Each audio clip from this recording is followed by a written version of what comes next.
was one that a lot of people doubted, you know, being that he couldn't really find his footing throughout most of the season, Season 1, and definitely all of the Season 2 Pro Series events. But here he is, making top 8, not only defeating Forever King in winners, but double eliminating him in losers after he was knocked into the losers bracket by this man, WhiteBoi. Both game 5s, mind you, they were both down to the absolute wire, and Slayer could have easily not been in this, but what a fight. Again, you mentioned he had the results in Season 1, but Season 2, he really could not find his footing here in the Justice Pro Series. No. And for him to personally tell, he said, you know what, I think I found the fire in the past couple of months where he's been training for this event. And he's in this top 8. He's still in this fight. Can he do it? We'll figure that out once we get down the loser side of the bracket, as he is going to be facing KingGambler on the loser side, who has been absolutely on fire today with an unconventional character in Green Lantern. We have a couple of unconventional characters down the loser side of the bracket, as Burrito Voorhees did make it with Swamp Thing. This has been one heck of an event, Arma. We have a Swamp Thing on the loser side of the bracket. But the winner's side is going to begin with Deoxys against WhiteBoi. Deoxys, I think, for how this season has turned out, might be, on paper, the favorite in this match. WhiteBoi's in the same boat as Slayer, where he had those Season 1 results. Here in Season 2, hasn't really found it. And, you know, the changes to the game, WhiteBoi will admit, kind of slowed him down a little bit. Here with Scarecrow, he's, you know, it's been a land of starfires out here in the meta. And he's found himself some amazing matchups today. Running into Slayer for top 8, I think was the best thing that could have happened to him. That's a matchup that he actually loves. And now he's facing Deoxys Blue Beetle, which for Scarecrow is not bad because, you know, it's not a character that can heavily zone Scarecrow, and that's exactly what WhiteBoi wants. He wants to be playing the normals, and WhiteBoi's off to an amazing start here, Arma. Takes that first health bar, meeting him in the air, jumping back with those normals. And WhiteBoi, this is his game to lose. He's in full control here. Deoxys needs to change it up. Getting the sweep and perfectly faking the cross-up. Not sure where the execution went there, but bounce canceling at the cost of 2 bars, putting him in a standing position, no access to wake-ups, and the mix-ups. WhiteBoi in for a blender right now. That was absolutely disgusting by Deoxys. He needs to close it out, and he whips the shield bash. What a teleport out of the corner, the reverse the position by WhiteBoi, but the EX Cheerio here from Deoxys to close things out. That was such a dirty setup that he did. Not a lot of people know, you know, Blue Beetle's framed at it down to the T, but he did that sneaky 2-1 plus on block, and the down 2 bounce cancel makes you want to press the button all over again. That was a really good setup by Deoxys to turn this around. Yeah, perfectly playing on his opponent's tendencies here. No whiff punish there because he was recovering from the down 2. And WhiteBoi trying to find his way, bully his way in. And once he gets here, look at the resources he has. You're about to be +6 for the rest of your life in this corner. I love the reversal punish there by Deoxys. Ooh. Oh, a little bit of a drop there. A little too antsy at the helm. And a beautiful backdash for WhiteBoi chasing him down and trying to punish him in this corner. Oh, and keeping it unwagerable as well. Doing that chip damage with the chain, nothing from Deoxys, and this is where the blocks are gonna get tricky. Good push block by WhiteBoi, and that was from so far away, that tick throw. That was max range command grab. WhiteBoi, knowing all of it, turns on the Scarecrow character power. Now, if he gets near Deoxys, he's gonna be doing damage to him. And there it is. Is it gonna be enough? Oh my goodness, the unclassable damage, the interactive bullet, he's gonna chip out, no! Oh my goodness! He just got smoked there as WhiteBoi laughing, saying, I had it under control the whole time. Everything went your way, but it didn't matter. My character power. Oh, Scarecrow's character power. Yeah, we've all been right where Deoxys is.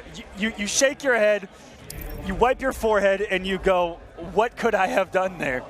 He tried. He really did try, and it was still active. It was still activated, and you know he just had to go for something. And WhiteBoi just saying, yeah, you thought I didn't have that? No, that was game. That was game. As soon as I snapped that character power, that was game.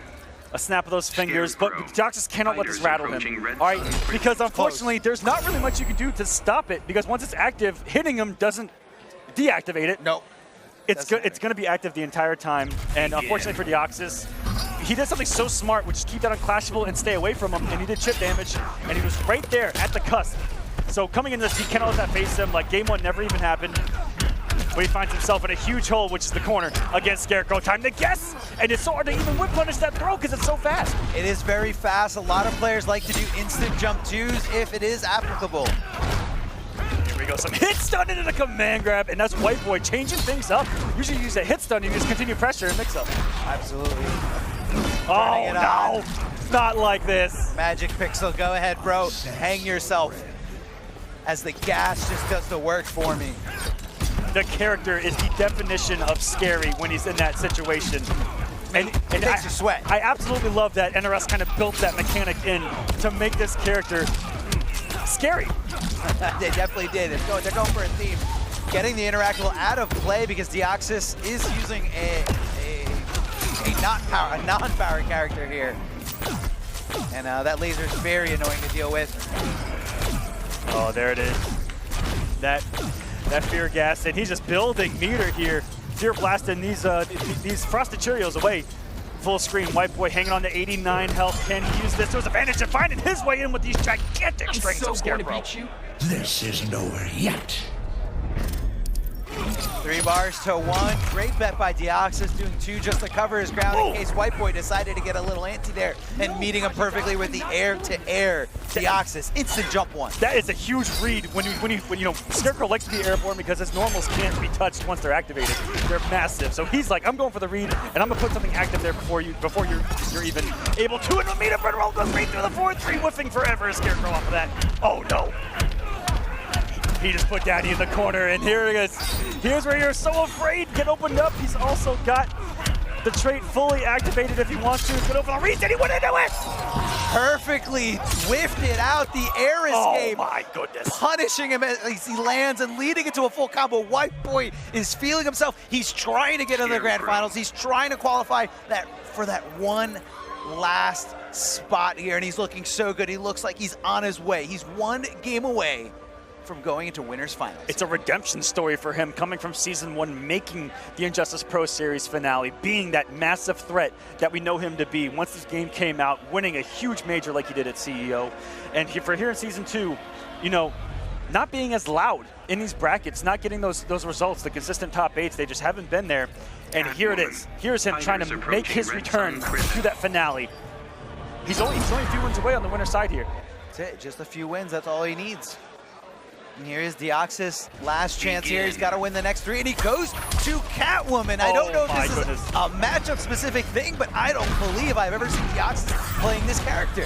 Deoxys is usually, you know, he likes his Blue Beetle. His backup is Cyborg, and I've only ever seen him have that Cyborg, but I guess he feels that, you know, he has to play Injustice 2, which is pick a potential counterpick like Catwoman here. And look at this, just knowing that Scarecrow needs to take a huge risk if he wants to stop her from building that meter at full screen. But hold on, and catching on the tendencies here. But history might be repeating itself in this tournament. Slayer did the same exact thing when he was down, I believe. I believe that he made the switch to Catwoman, and was unaffected by it is WhiteBoi, and he probably even welcomes it. He says, there's not a projectile anymore on the screen. I'm about to mix. About to go in. I'm going to put you in the corner and just do command grab loops and just never let you get out. But hold on. Deoxys has a lot of real estate, and I feel I'm seeing a comfortable Catwoman here. So I do believe he has it, but I don't think it's going to be enough to take on WhiteBoi. Oh, no punish there with the instant jump 1 from WhiteBoi. If Deoxys just played a little more patiently, but hold on. Who needs patience when you have a meter burn back 3? Oh, this is going to be close. Oh, no. This is all free damage, but the trade's going to get it for Deoxys, who's staying alive here against WhiteBoi. And I was about to bring up that WhiteBoi has controlled the space so well against Catwoman. He has not allowed her to jump in. He's actually covering the max jump 2 range with that instant air blast.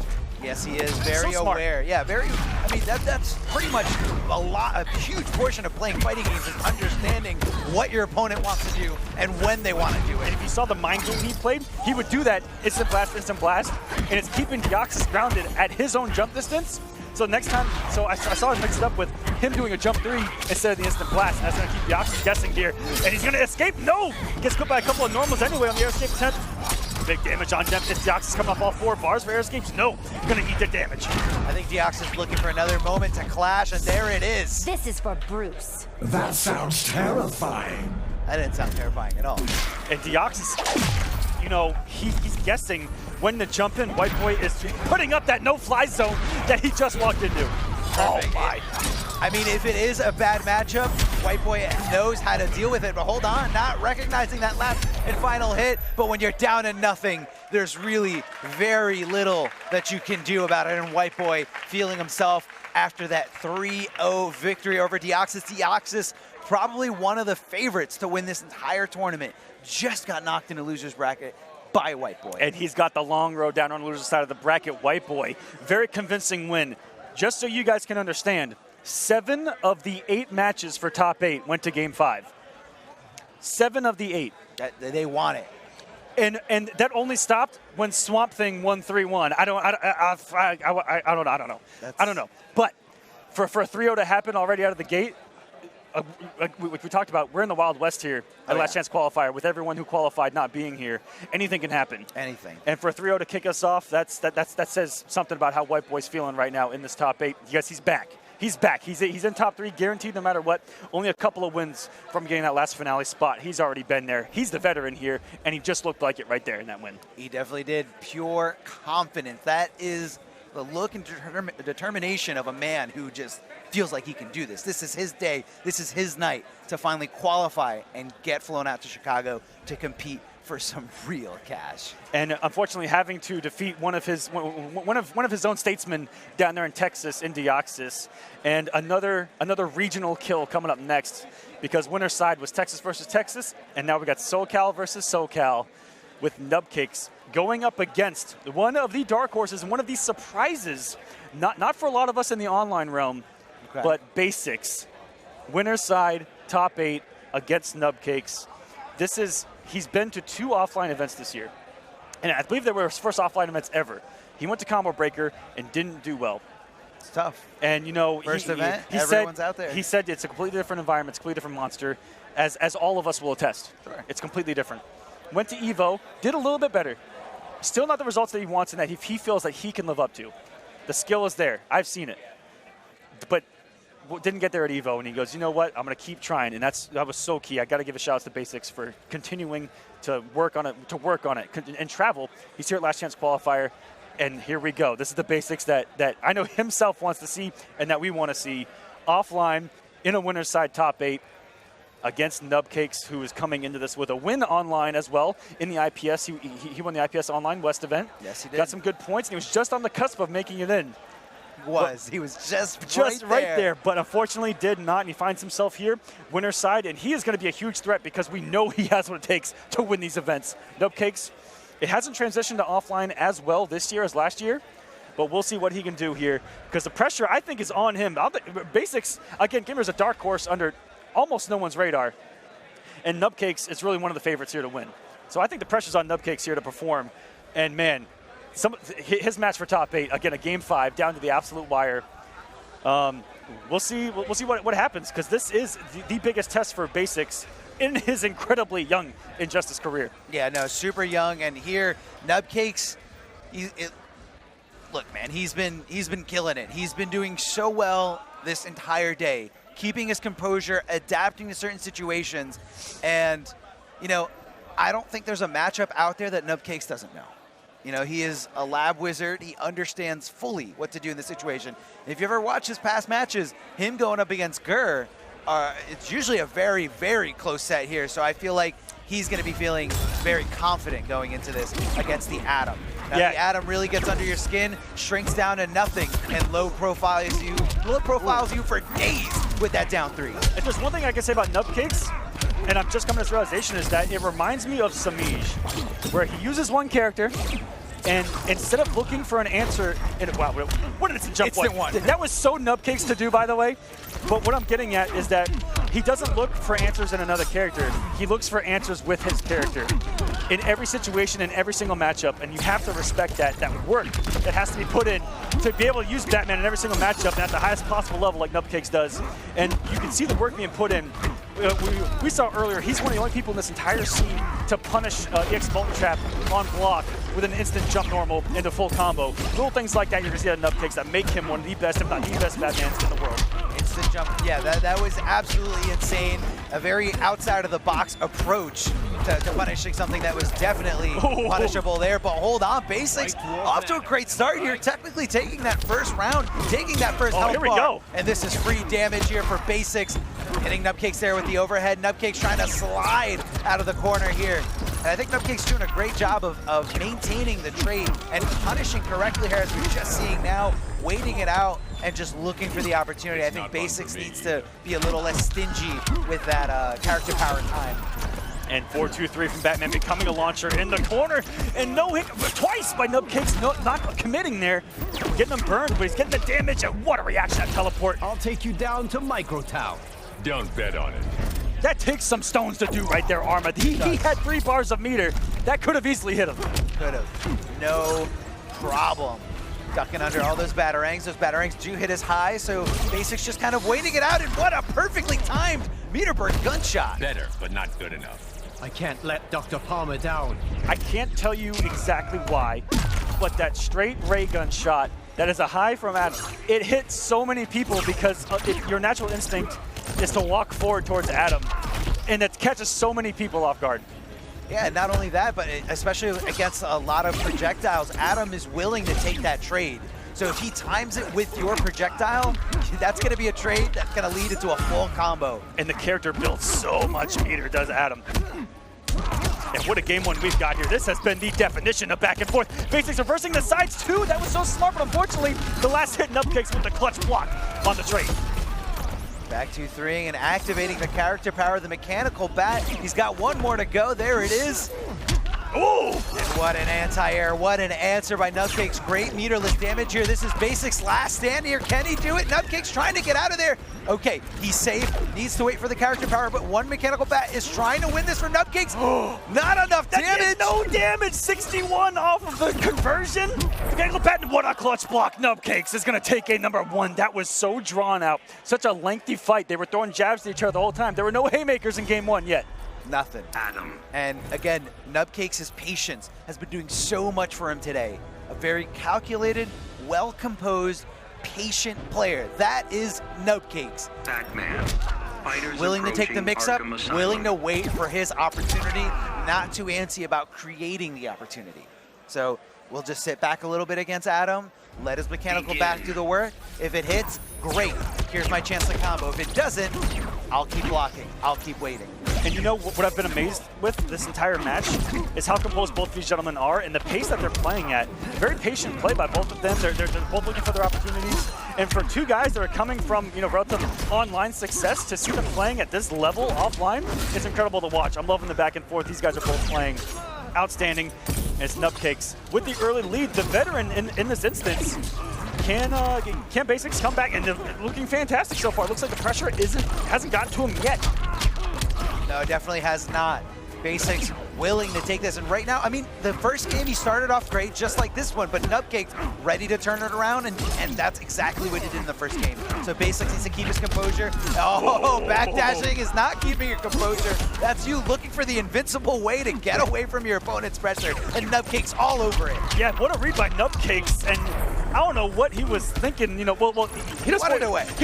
There's no downside to doing that meter from 4-3, but Basics not want to deal with the plus frames, which is why he went for the backdash. If you guys want to understand at home. Exactly. Didn't want Nubcakes to have the advantage, so he decided to just do the evasive maneuver.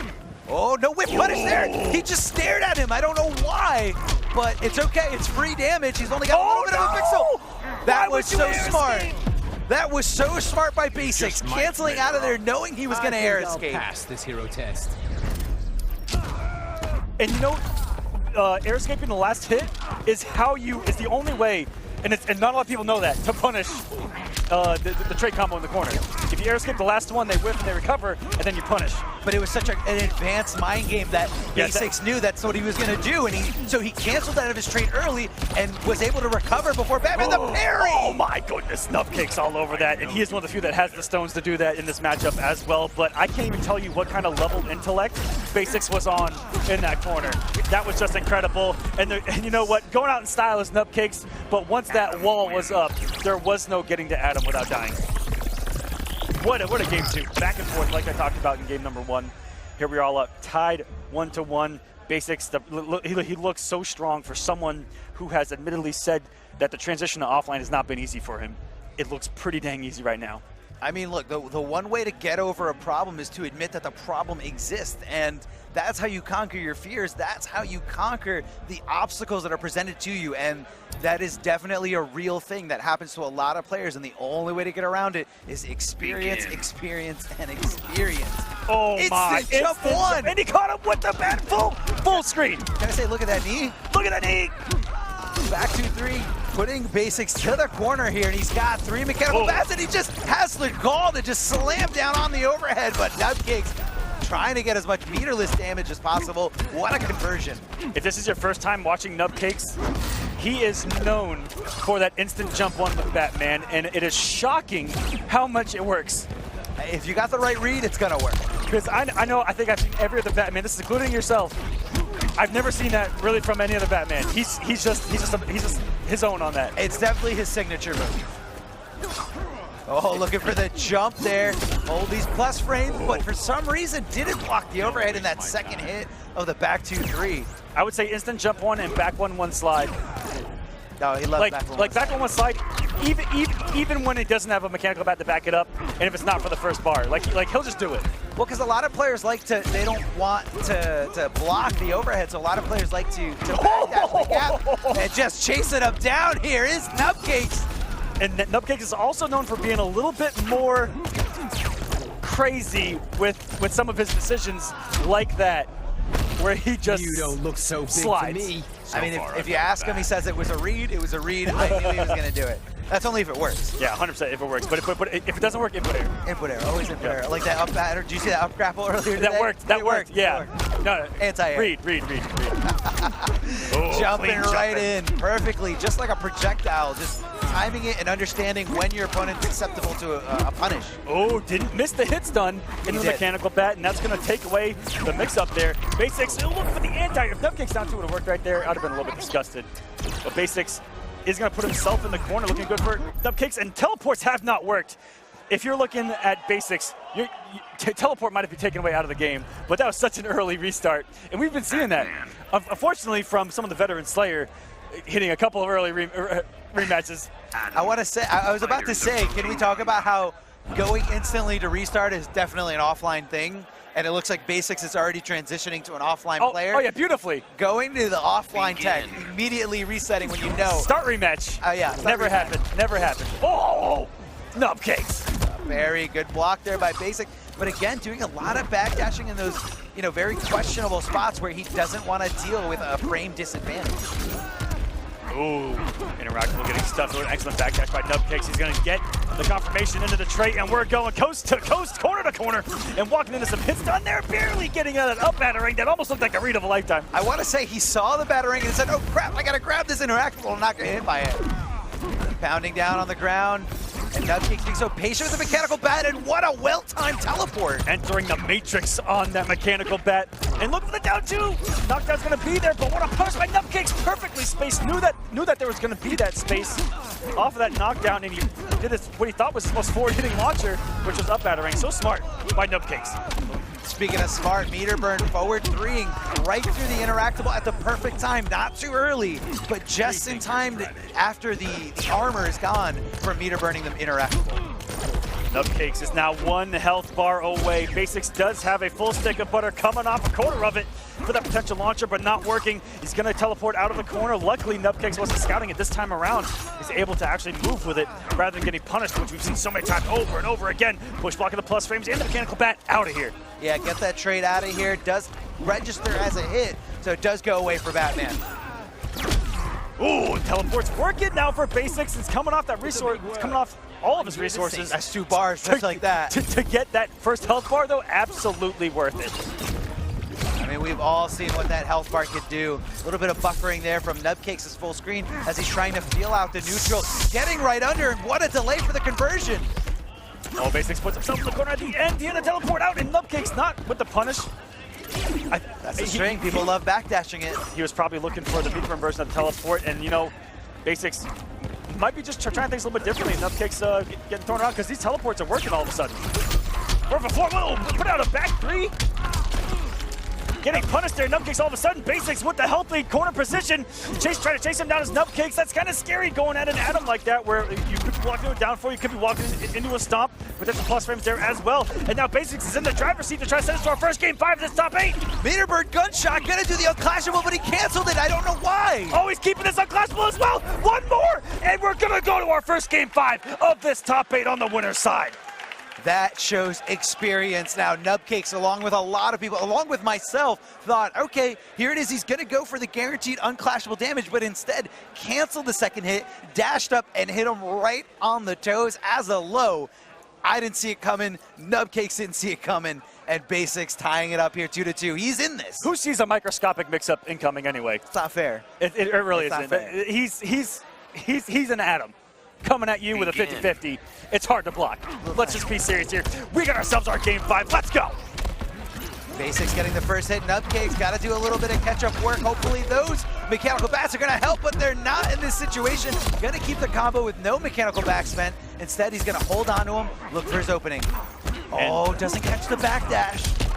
Oh, these trades are working out, but it's gonna be enough. Oh my goodness! That went into the active side of Nubcakes, getting the punish and back down to earth with that thunderous overhead off back 1-1. Basics going for a lot of backdashes, and I feel like Nubcakes isn't really, maintaining or making him, be scared to do it. I want to see a little bit riskier reads from Nubcakes. And he is known for those. So, and in a game 5 situation like this, where Basics has the lead, and talking about Basics coming in, this is the pressure moment.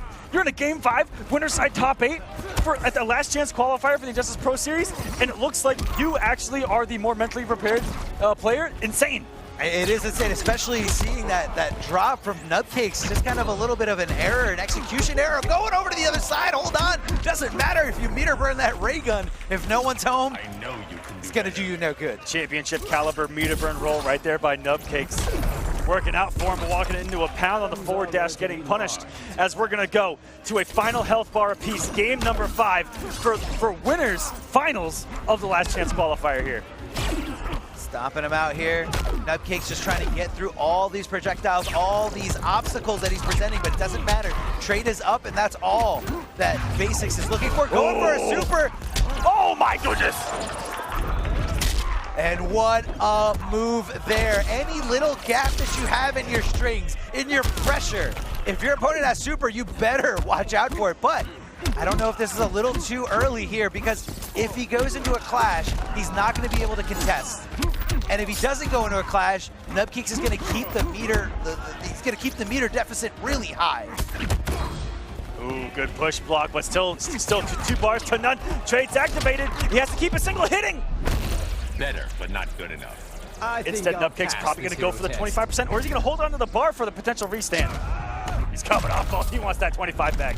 However, I feel like that's a little bit of an overextension, because if Basics does go into a clash, which he still has activated, there we Nubcakes, go. Oh, now he's got a bar to contest with, but Ooh. Basics isn't far behind. That's going to be a punish.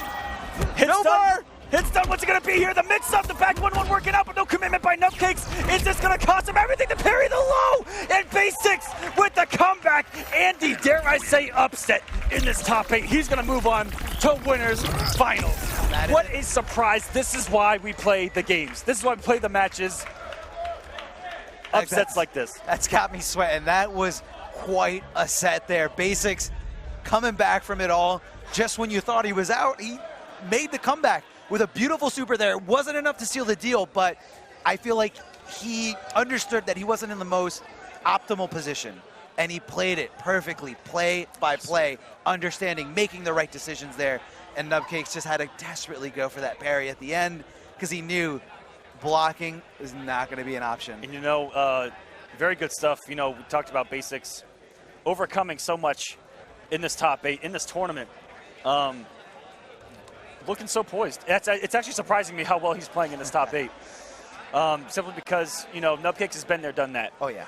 And for him, that might be the biggest win I've ever seen of someone's career, today at least. Oh, yeah. Huge win for him. He's going to be in winners finals, and it's not going to be a battle of veterans in that winners finals. It's going to be when he's young and up-and-comers, dark horses of the event, going up against WhiteBoi, who is in a great position as well. And in an interesting matchup that's been debated in this scene, which is Scarecrow versus Adam.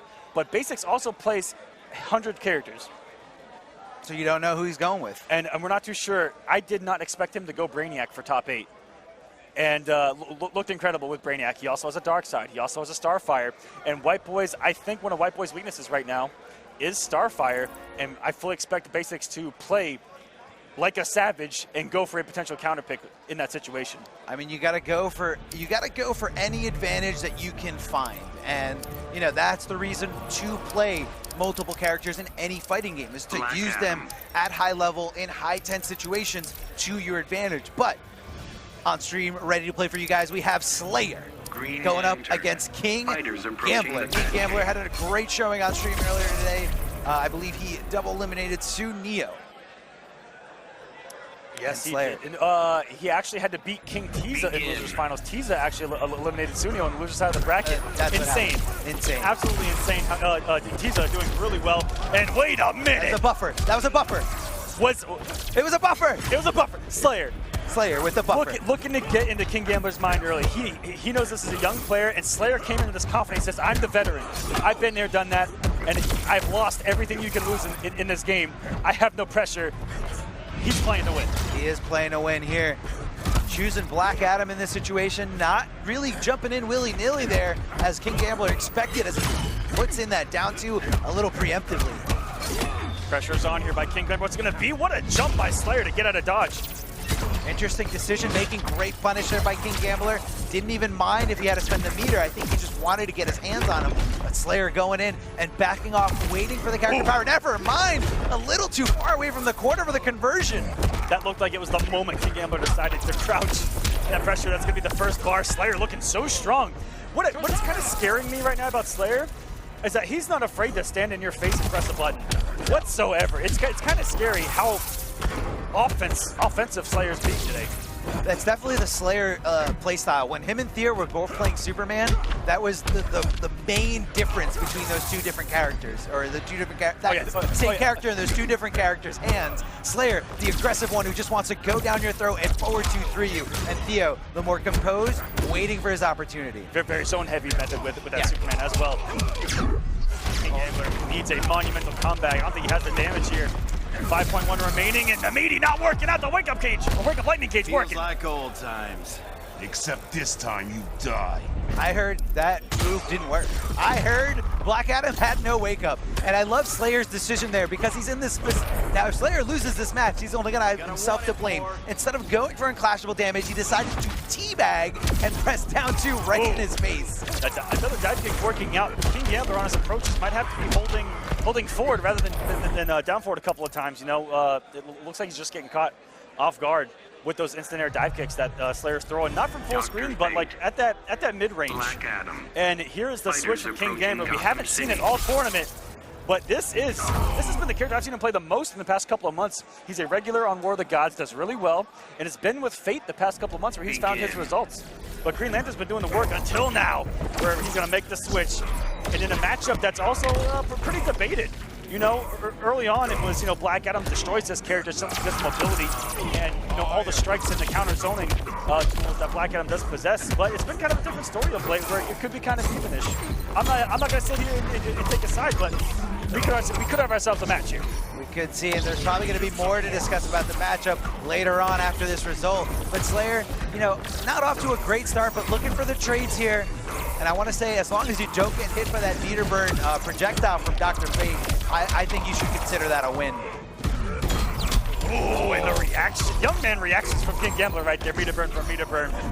And he's going to have enough to close out and get some, oh my goodness. I have projectiles, I have orbs, but instead I'm going to toss this sandbag. That's the one projectile he doesn't have, which is the aerial one. You know what, he found it anyway. Sometimes it's there, man, sometimes it's available. These guys are pretty much neck and neck here, all tied up on bar, on health. And KingGambler looking for anything but that trade. Slayer finding his opportunity, finding his way in, possibly go for a shimmy. And again, KingGambler just kind of squirming out of those strings, thinking that Slayer's not going to do a cross-up. Order shall prevail. Superman would disagree. The dirty, dirty cross-up. That's a snake bite out of the grass right there, coming out of nowhere. That's a strike. Slayer looking to inch his way in. Ooh. not a big enough hitbox to catch that 4-2 of Dr. Fate right there. Yeah, he definitely gave him a haircut. Or a magic cut. Little modification of the helmet. Woo! Huge beat up for Emilio. Oh my goodness. It hurts. KingGambler. It hurts. All of a sudden the orb. Walking into it. Thought he was going to throw another Almond Raw Blast, assuming right there. And we got ourselves a match with the switch from KingGambler. Nah, after Slayer took that heavy unclashable damage, I just felt nothing but desperation from him. He saw the 4 bars. He says, I need to spend this right now. And KingGambler all over it. You know, he really had no reason to go in. He still had a little bit of health to work with. But again, Slayer being the antsy, aggressive type of player, of course he's going to meter burn roll the first chance he gets. And hold on, take a look at this spacing here by KingGambler. Using one of the biggest normals in this game with that Dr. Fate back to it, puts up a wall. Safe, launching, anti-fly zone, everything. Hold on, it's a little slow there as Slayer just demonstrating it, stuffing it perfectly as he takes to the sky. Oh, looking for a shimmy. Ooh, beautiful whip punish by KingGambler. He did a jump in and he walked back. That was next level right there. And he actually caught Slayer being aggressive with that back three, trying to stop the pressure immediately. Oh no. Oh no, we got a bomb set up. Good blocks by KingGambler, not falling for it. The down one, checking, not too sure if that's whip punish or not, might have been, but Slayer going down early. The switch by KingGambler looking good so far. Held on, Slayer finding it, not finishing the combo, not finishing his plate as KingGambler runs away with this little pixel. Why resist the inevitable?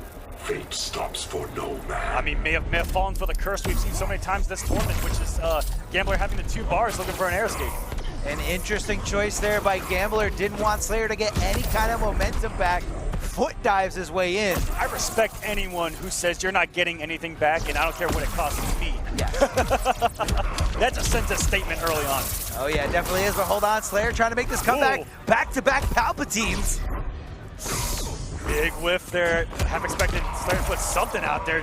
Do a check with the down one in the corner. We go. And KingGambler has multiple times tried to press a button through the strings. I'm not sure if he's trying to press a button or if he just doesn't want to block. Maybe he's trying to backdash. But for some reason, on those 3 hitting strings, he keeps flinching.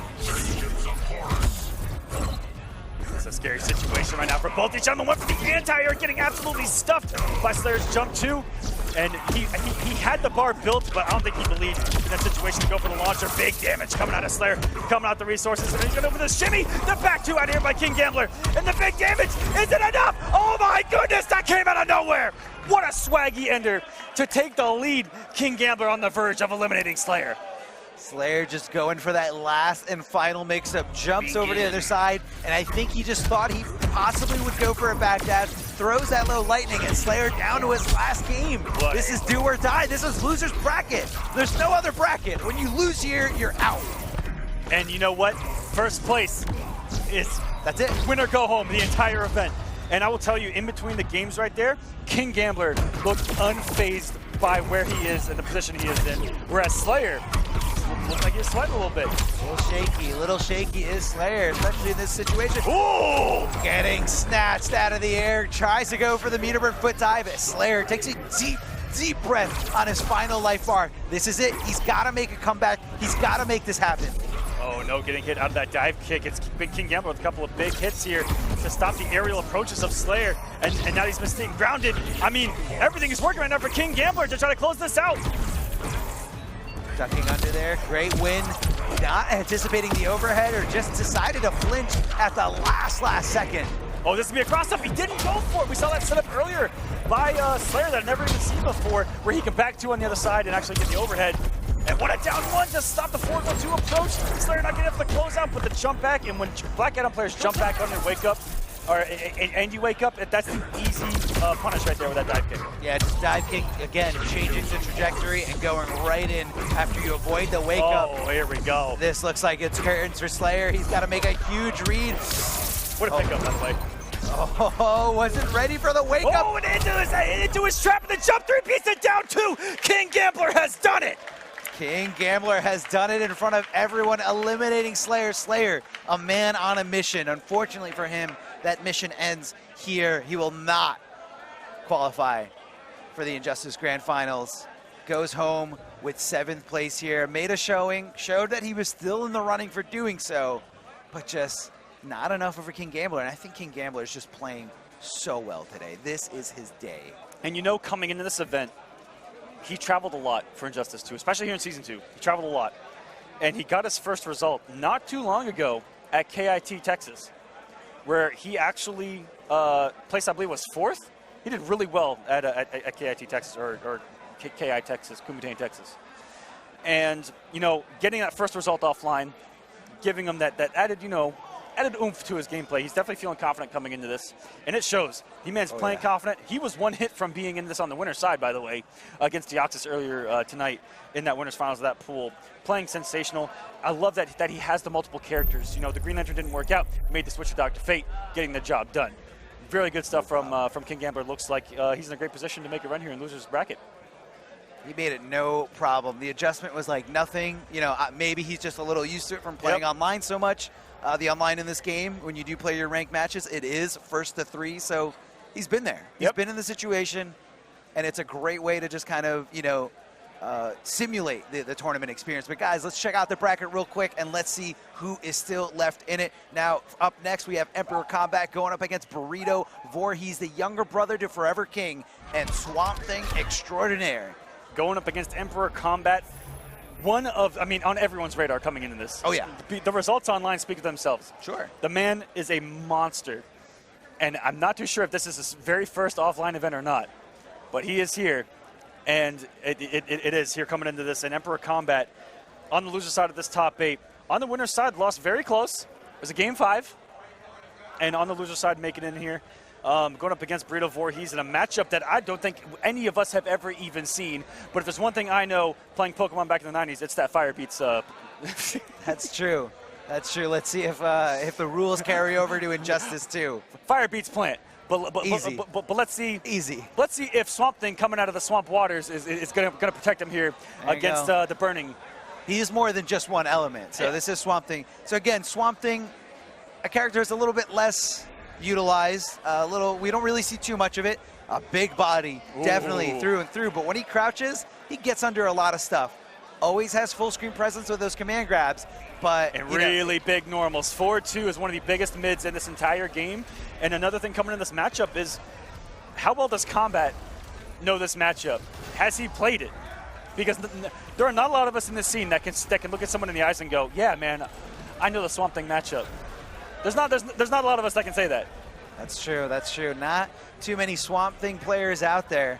But Burrito Voorhees definitely a specialist. And I feel like ever since he's been in the scene, and he's been in the scene a while, obviously Forever King his older brother going back to MK9 days, but Burrito Voorhees always around in the Injustice 1 days. Yeah. They were one generation of NRS.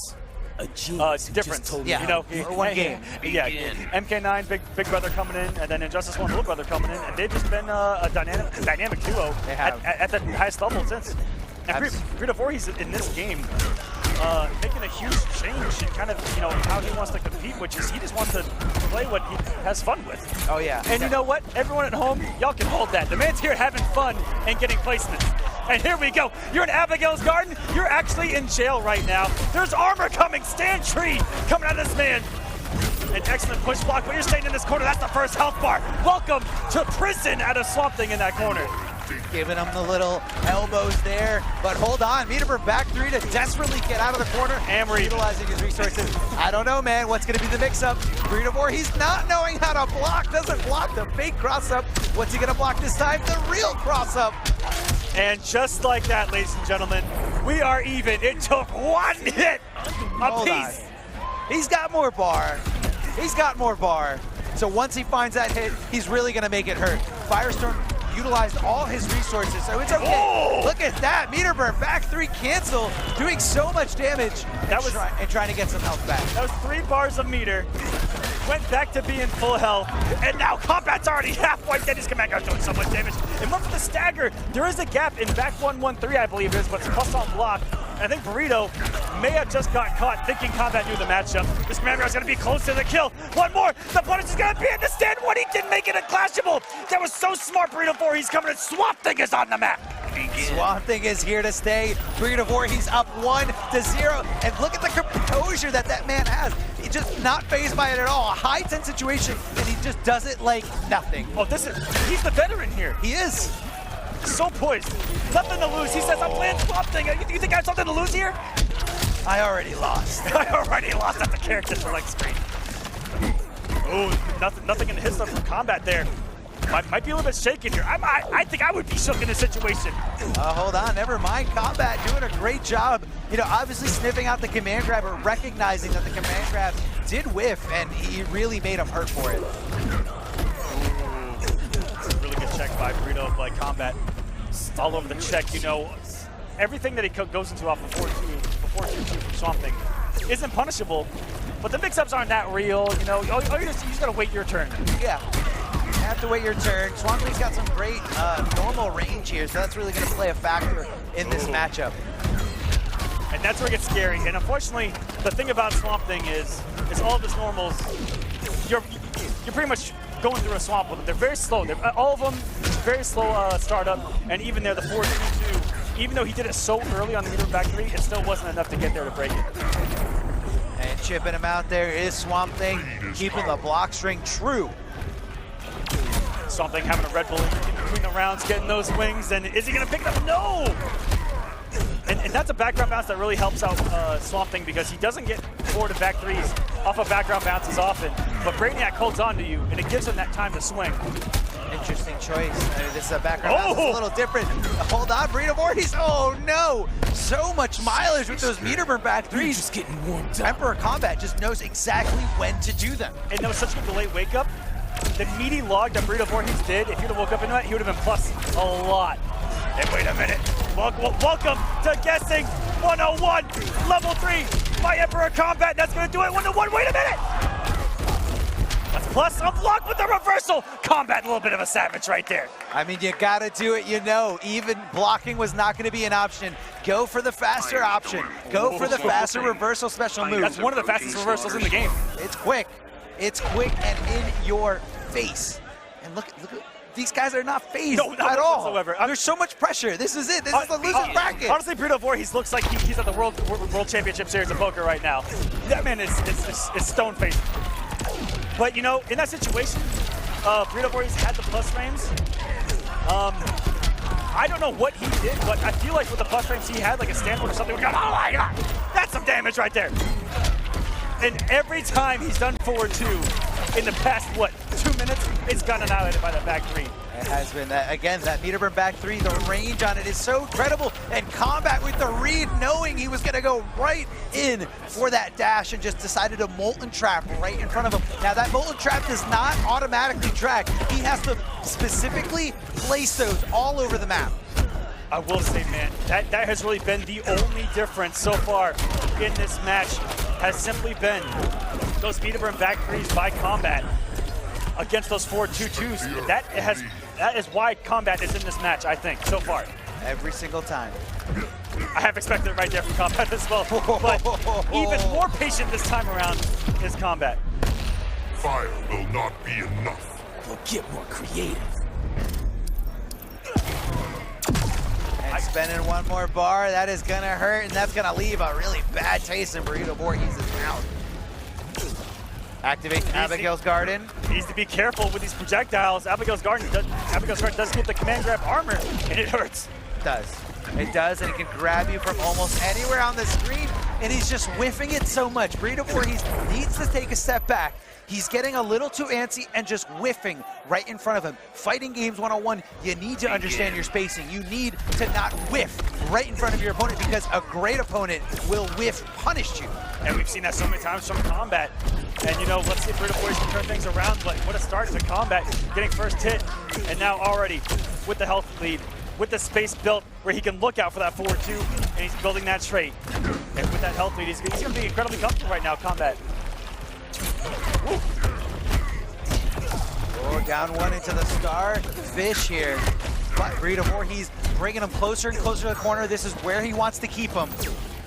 Lost his composure there, but he's got so much meter. Look at all these resources. Woo. He's gonna make this hurt. Abigail's Garden. Oh no, he accidentally side switched. Beautiful meter burn roll. Make sure that Guardian gets spread around nice and evenly through this corner. Taking his time and throwing that armor right in his face. Oh, here we go. Burrito's starting to make some great reads of his own. What an anti-air! Are you kidding me? Snatched out of the sky. Burrito Voorhees on point right now. 1-1 anti-air into the up throw. And Burrito Voorhees on a roll. Can he do it? 407, big damage and a punish. Wow. I'll go nuclear. You won't scorch mire. And a great presence of mind by Burrito Voorhees, knowing that Emperor Kombat wanted to rely on the clash there, so he knew he was going to do something risky that could get punished. Hey, here we go. No buff for Burrito, but this is all free damage. 4.96 on his half. This is just a magic pixel.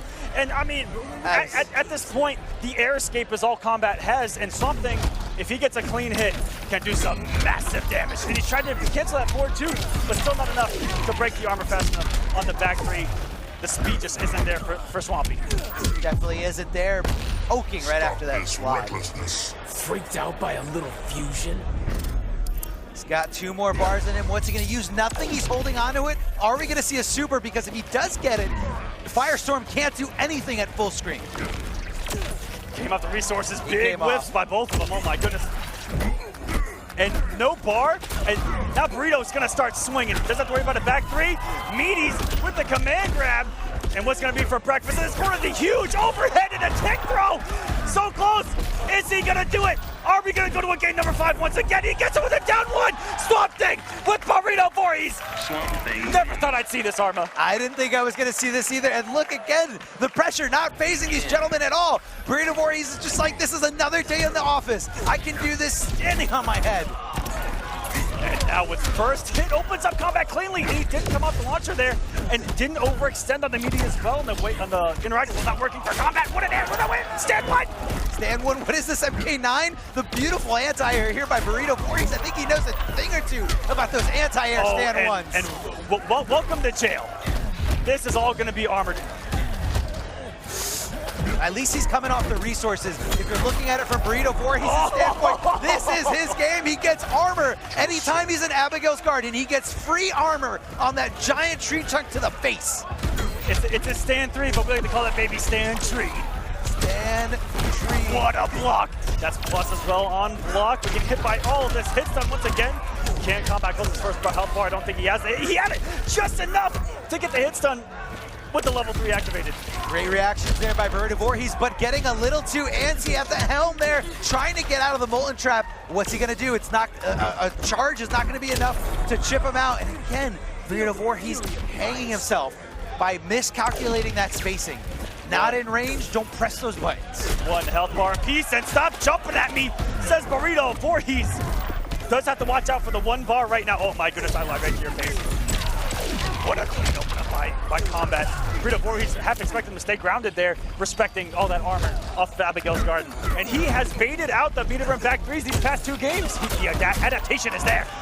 There it is, the Molten Trap. He knew he didn't have the bar to meter burn it for the second hit. A beautiful punish by Burrito Voorhees. Can he make this happen? And that was one time Kombat did that back 3, didn't meter burn it, and it would have worked. Level 3 is activated, and he's gonna cancel it! And the meter burn, Burrito Voorhees has done it with Swamp Thing! Keeping it unclashable, meeting him with that 1 normal, and bounce canceling into that unclashable meter burn back 3. Burrito Voorhees, what a god! What more can you say? Look at, he doesn't matter to him. He's like, I didn't do it yet. He said, who's next? Who's next? I will be okay, I will be happy when I win this entire tournament. But right now, there's a mission at hand. That was absolutely incredible. You guys are witnessing something special here. We just saw a monumental upset. Huge. 2 ways. Kombat was coming as a favorite just as a player, but matchup-wise too. Because looking at it, you know, everyone who's involved in the competitive scene can look at that and go, there's no way Swamp Thing wins that, right? I mean, if you ask Swamp Thing players, yes, there's no way they win any matchup. Any matchup, that's No right. Where's Decay at He's there, Decay's watching. To downplay this character. He's in the crowd. He's in the crowd flexing on us. He said, Swamp Thing, baby, let's go. Whew. That was insane. That got the heart going there. Game 5, the comeback. But what a story for Kombat as well, where, you know, that was not the result that he wanted coming into this. And, you know, I mean, if you're here, you don't want second. You want first. Second gets nothing. It's first or bust here, guys. Nothing. There is no top 3. There's no top 8. There's only first. Well, Savagery 101. Welcome to the Last Chance Qualifier. That's there it, can man. be only one. That's it. And right now, if you're looking at the results, if you're looking at how well everyone's playing, WhiteBoi sitting in winners finals, going there 3-0s after 3-0s, 3-1s, doesn't matter. WhiteBoi feeling himself. And I feel like I haven't seen anyone go toe-to-toe with WhiteBoi yet. Mm-hmm. Oh, yeah, so far it's been really clean. You know, other than the winners finals of his pool, you know, he's been coasting since and looking really strong here in this top 8. And again, what's cool about that winners finals is that there's a lot of unknown coming from basics. I think that's a weapon that he can use against WhiteBoi. Could be. I think WhiteBoi has no clue who's going to pick against him. I mean, if I'm being honest. They're like polar opposites. Again, WhiteBoi pretty much sticking with Scarecrow, except when Deadshot was a really strong and viable character in the meta. But for the most part, it's just Scarecrow. Mm-hmm. Basics, who knows? Who knows who he's going to use? I'm sure he's got this figured out. I'm sure he looked at an entire LCQ bracket and said, who do I have to run into? And how can I study all these matchups? Absolutely. And what WhiteBoi does have a secret weapon he's been working on for a long time. We haven't seen it yet because he hasn't been pushed to the limit. Well, you know, really outside of that winners finals of the pool, but Scarecrow's such a good. But yeah, very, very secret character that could come out that Basics is also very familiar with. Okay. So you don't think it, you see, that's the thing. When you're an online warrior and you play with so many different people, I feel like almost nothing will surprise you. Yeah. Nothing is going to surprise you. And again, it's not saying that WhiteBoi never plays online. I'm sure he's trained like, you know, through and through, but for the most part, he's the veteran. He is the veteran coming into this situation. But before we get to the winners finals, we're going to have KingGambler going against Nubcakes. And remember, this is a loser's match. So these gentlemen have already lost 1 life. So this is it. Do or die. You lose here, you're out of the tournament. And KingGambler going for a very early in this game's lifespan counter pick against Batman, which is Green Arrow. Very highly talked about matchup early on in this game that we haven't seen in a long time. And it's Gambler going to his 3rd character on the night. And we saw the Green Arrow pick against Sunio earlier in the match. No, it was Deoxys where he picked Green Arrow, went to a game number 5. Yeah, absolutely right. Insane there. My bad there. But yeah, KingGambler picks Green Arrow for certain matchups, and that's just, you know, so good from Gambler to be playing the competitive mindset. Yeah, where my mind goes for this is E-League last year, Tekken Master picking this character against Forever King, and just wanting to stay away, keeping away, staying buried lane, Savage Blast, building as much meter as possible. And again, that was a Batman that wasn't nerfed yet. And it's kind of crazy how KingGambler's playing this incredibly aggressive here. Oh, yeah. It's staying in Nubcake's face. Gonna come back to bite him here as he puts himself in the corner. And he's gonna be close to the kill, the slide whiffing, and that actually made, if you like quick rolls with the down one, you probably would have punished that. If he did a quick roll, but I think he thought it's over. He's gonna cancel in the slide, and I'm fine. Or he's gonna assume what most people assume is that Batman's gonna leave you in a standing position in the corner. Absolutely. But not coming off the bar there. Nubcake's getting it without coming off the resources. Oh, hello. 532 out of nowhere coming out of bats, hitting like a grown man in that corner. Oh yeah, absolutely here. KingGambler trying to, you know, take a hold of, take control of this match because he's letting Nubcakes run away with it. Great bomb to just kind of back him off here. Not unblockable anymore, but still a very great tool. Yes, none of the zoning is working right now for KingGambler. Nubcakes is simply working his way through this onslaught, and it's KingGambler who's done nothing but low arrow for the past minute. And Nubcakes is just jumping. Jump back knee. Look at that knee. Look at that knee. Ooh. Oh, if it wasn't a jump in 3 to knock him down, it could have been a full combo, but maybe for the best, because he did avoid the clash, and if Green Arrow just keeps zoning, there's going to be nothing to clash.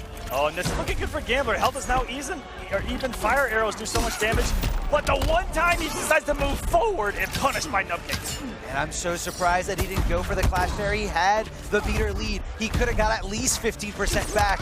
No problem. Oh, and what a cheeky little float over the first arrow and sliding underneath the second one into home base. That's a home run. That is absolutely a home run here for Nubcakes. The tough way, not the easy way. But KingGambler, I saw him crumble at the end. I don't know if it's, you know, I feel like he just kept not understanding whether Nubcakes was going to go for clashable or unclashable damage. and he wasn't ready. He had the opportunity there. Nubcakes clipped him with a meter burn forward 3, and then ended the combo with a back 2-3 that just barely touched him. But if KingGambler saw it coming, I think, and looking back on it now, he definitely would have changed his mind and held forward for the clash. Yeah. And, you know, he had 3 bars to Nubcakes' 1. He would have reset the whole position back to neutral, back to the center of the stage. Load with a little fire arrow, have some fun. Yeah, but unfortunately that's not what happened. You know, he either wasn't expecting it or didn't react to the fact that Nubcakes switched over to a clashable combo. And here we are at a 1-game deficit against Nubcakes. This is not where you want to be. I saw right there that the front line of the crowd in the background. Sunio here with his hand up, completely judging KingGambler's green arrow right now from the front row. And from the top rope comes Nubcakes into this corner. Pressure, what did we just watch? Okay. We saw a messed up people's elbow setup. There's no way that's what he wanted, but... You know what? Maybe he's trying to get the cross up. I don't know. You know, I'm going to give him the benefit of the doubt and think that was a setup. I don't know, man. The walk speed, maybe if this was Injustice 1 or the walk speed wasn't too great, but this is Injustice 2. We walk out of those. Do better. 4-2-3, and wow, what a reversal. So I think he just picked up on a tendency of Nubcakes because twice in the last game he did 4-2-3 backdash. And so I want to say, I want to believe that was a really good read by KingGambler. Man, I chunked that one. Push yourself harder. All right, he's got 3 bars, decides not to use any of them, and I think KingGambler would, you know, because he didn't have the room to get the 15% back, but instead he's going to hold on to all his meter for the resources, for the ability to meter burn the bow here and extend the combo, for push blocks, for anything he possibly could use it for. Air escaping, but Clash is no longer a factor, and he gets snatched there by the straight grapple. Nubcakes looking like a maniac right now. That was a massive read right there to continue to put the pressure on KingGambler here. Push block, didn't want to deal with that buster. Gets right back in the same situation. Nubcakes is happy he came off the bar, and now KingGambler is bleeding on this health bar. So, okay, coming off the air escape, and Nubcakes almost getting the full combo off that as well. And look, oh my god, he whiffed the knee, instant jump knee. I've never seen him do that. I've never seen him get to like the 14th level intellect. I've only seen him get to 13. That was number 14 right there, where he whiffed that instant jump 1, and your natural instinct when you see an instant whiff normal is it's your turn. He said, not today. Today, I got some special moves for you. I got some meter burn cancels for you, and no way KingGambler is going back to that green arrow right now. That is a look of dread. That is a look of, I just wasted 2 games by picking that character. What can I do? I'm at a huge... It looked like Nubcakes was mad how he won that right there. Like in between the rounds, I can't get a read on Nubcakes at all. Keeping his cool, man. Yeah. Very composed player, very patient player. And same thing about his emotions. He's not going to let anyone, no one at home, not his opponent, no one know how he's feeling. And now the switch to KingGambler, and you know, if he finds success with Green Lantern in this matchup, it's all about the what ifs. Yeah. Early on in the set, if you were to come out of the gate with a character who's gotten him here. Oh yeah, definitely. I'm definitely a big fan of KingGambler's Green Lantern. Really the only one left in competitive play, hitting him out of the sky with the 3. Off the back one, my goodness, that thing is massive. Ooh, ending with the wall. Wasn't too sure he was going to end it with the just a 2-2-3. We'll see the corner of the wall. It actually is a hard knockdown. Yeah. You can't tech roll out of it, so extra damage for the same result. Why not? For the same knockdown, absolutely. And he actually tried to pull a Nubcakes in the corner, and he got burned for it here early. He went for that instant jump 1. I love it. Green Lantern players are the best at doing that. Ooh. Very active move that goes active all the way down. And here we go, a standing position. What's going to be the mix-up? Yeah, I was actually watching Nubcakes warm up for this top 8, and he was warming up setups off of when they block back 1-1 tray cancel. He was labbing everyone's options off of that. And that down one that you see him check with, if you disrespect back 1-1 tray cancel in the corner, he's got some surprises for you. Oh yeah, I bet. I mean, back 1-1 tray cancel is plus. And when you're right in the corner, you're right next to Batman's face, so all his limbs are going to reach, and they are usually going to be quicker than yours. All right, semi-hard knockdown right in the corner with a back 1-1-2. No mechanical bat just yet, and just did not confirm. I guess Nubcakes didn't believe, or he's just, you know, a little nervous. I mean, this is do or die, but still, Unclashable damage, the down 2, meter back 3. Every time he gets hit in these situations, he just slides right back. He says, you know what? I'm going in. You are not getting the momentum on me. You can slow that down and just swing in here. Both of these guys back and forth on trade, on hit. And it's Nubcakes, who is now only a couple of straight hits from taking this over KingGambler. One more hit's all he needs. 45 health right now, Arma. 45 out, down to nothing. I don't see this turning out well for KingGambler. No way he's feeling great about this situation. And Nubcakes just trying to build as much bar as possible. Going in, it wasn't a counter, but that is definitely a punishable, normal move. We're building the space again, but hanging on by a thread. Right now, KingGambler going up into the battering. Nubcakes gonna take it 3-0, ending KingGambler's run. But what a run it was, going out at 5th place here.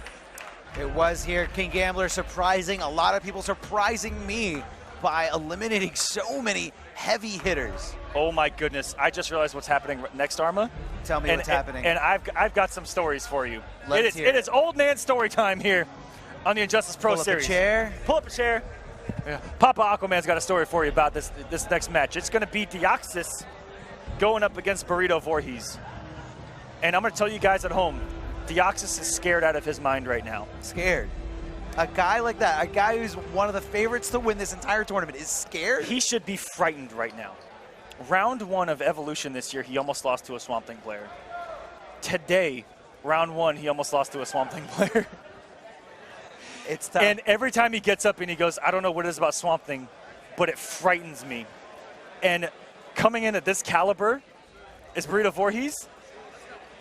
Guys, I'm just saying, on the radar right now is potential upset alert. Burrito Voorhees, if he knows the knowledge that I just spoke, hopefully he's not listening to the stream right now. He's listening in. He's got like a headphone in. But man, this is going to be a wild match because I know Deoxys struggles in this matchup. But that's a personal thing, though. Yeah, he says he doesn't know what it is. Yep. Because I've heard from Swamp Thing players that Blue Beetle crushes Swamp Thing. Projectiles for days, as long as the... And I think what it is more is Deoxys. You know, we were talking about this a little earlier. He's more of a aggressive player, kind of like Slayer. And you know what? What Swamp Thing has is a wake up that you can't cross up and that you can't stop. Exactly. You got to know, just let it rock. Got to let it rock, or you have to let him whiff, and then you have to punish it. And I haven't seen the matches, but that's how I think it plays out. Is that he's overly aggressive, and the options that Swamp Thing have, and the fact that you can't mess those up and you can't cross them up, these jump threes aren't going to matter. I think that Deoxys just gets caught overextending and not respecting that wake up. That does shut down all that offense, especially the jump. Deoxys is very jump happy with this character. Oh yeah. But you know, to his credit, that jump 3 is incredibly strong, very hard to anti-air, and can be very ambiguous. Could be. So this is going to be a very interesting matchup, I think, because on paper, I know going into this Deoxys is probably going to have on the back of his mind a little bit of fear just of the character. Could be. But I also think that Burrito Voorhees is going to anticipate this and possibly not pick Swamp Thing. Again, that like would I said before, you know what? Just the mind games, you know? Yeah. But I mean, who knows? Maybe if he watches this later. Ooh. Never mind. Confident didn't even give it a second chance. So I'm completely wrong. Staying with Swamp Thing. So let's see if he can pick up on Deoxys' tendencies to get aggressive. His tendency to always constantly go in. Now this is a button check, guys. Do not get excited just yet. Yeah, we'll see if Deoxys kind of does, you know, strays away from the norm and actually tries to zone Swamp Thing here. Yeah, I mean, zoning is definitely what you're going to want to do as the Blue Beetle in this matchup. But the other thing is you're not completely helpless against Swamp Thing's wake up. Although it looks great, it combos after it hits. You can almost every character can low profile it by sweeping under it. Yeah, and you know, one of the best sweeps in the game right there is Blue Beetle, safe on block, it leads to ambiguity on the knockdown. So it's going to be on Burrito to guess again if he gets knocked down by that. He's going to wake up again, or if Deoxys simply just going to keep sweeping it. It's true. It must be removed. That cute little bird. Oh, jumping in is Deoxys. I don't think he's trying to zone. I think he's trying to get aggressive. Throw. And you know, on the flip side, we'll see how well Burrito Voorhees knows the matchup. But he's looked confident in every single matchup he has played today. Oh, checking him there with the down 1. Deoxys getting a little disrespectful to the plus frame granted to Burrito Voorhees. Ooh, immediate hit out of the garden. From Deoxys into the corner we go. He doesn't get the reset, and there it is. There's the aggression getting burned, but a huge drop by Burrito. That actually could have been the first bar of health, just because Burrito had the bar to extend with that EX command grab, and that is death That is absolutely death here. Burrito, he's in a bad spot, doesn't block the overhead projectile. When he meter burns it, you gotta stand up to block those. That's so hard to see coming. It is. Because there's so many mix-ups off of that 1-3 float cancel out of Blue Beetle in that corner. Oh, guarding us up. Guarding us up and immediately knocked down, and that is Swamp Thing's tool right there for this zoning, is make one read with that command throw and the game changes. I don't know, man. Right now, I'm seeing a very one-sided fight. I don't think you're delivering on your promise of Deoxys being scared. I think he's okay. Maybe so far, and you know, once he got that health lead, got to the zoning, you know, come to me. That's like conventional fighting game style. I'd rather do this. Get the health lead, zone, make them come to you. Especially in a matchup against the character where zoning is a weakness. Oh, shield bash. It's safe on block, so why not? And looking out for the wake up there was Deoxys. Really good stuff. He's gonna be able to close it out. What a block! By Burrito, blocked everything that Deoxys threw. He's gonna be able to pick it up. No, one for the medium log. The plus frame's not gonna be there. Only 11 health by Burrito. Any reversal is gonna close this out. And nothing Burrito Voorhees can do in that situation. But I do love the fact that he never gave up. He always continued the combo. He didn't press start and restart the game. Just kept going at it and said, why not? If I can do it, I can do it. Yeah. But looking at the character select screen here is Burrito Voorhees, because that last match looked completely helpless for Swamp Thing, especially after Deoxys ran away with the lead. And hold on, we got more big bodies. Oh, the entire crowd is going nuts right now. The biggest body that's ever existed in fighting game history. Maybe one of the biggest. I don't know. That's one of the biggest sweeps in fighting game history. I'll tell you that. I love secret sweep. But Grodd, you want to talk about one of the hypest characters, if not the hypest character in this game. Both him and Bane. When this character gets a hit, the game changes. Oh yeah, this momentum-based killer. This is a vortex-heavy, very angry gorilla that we're looking at.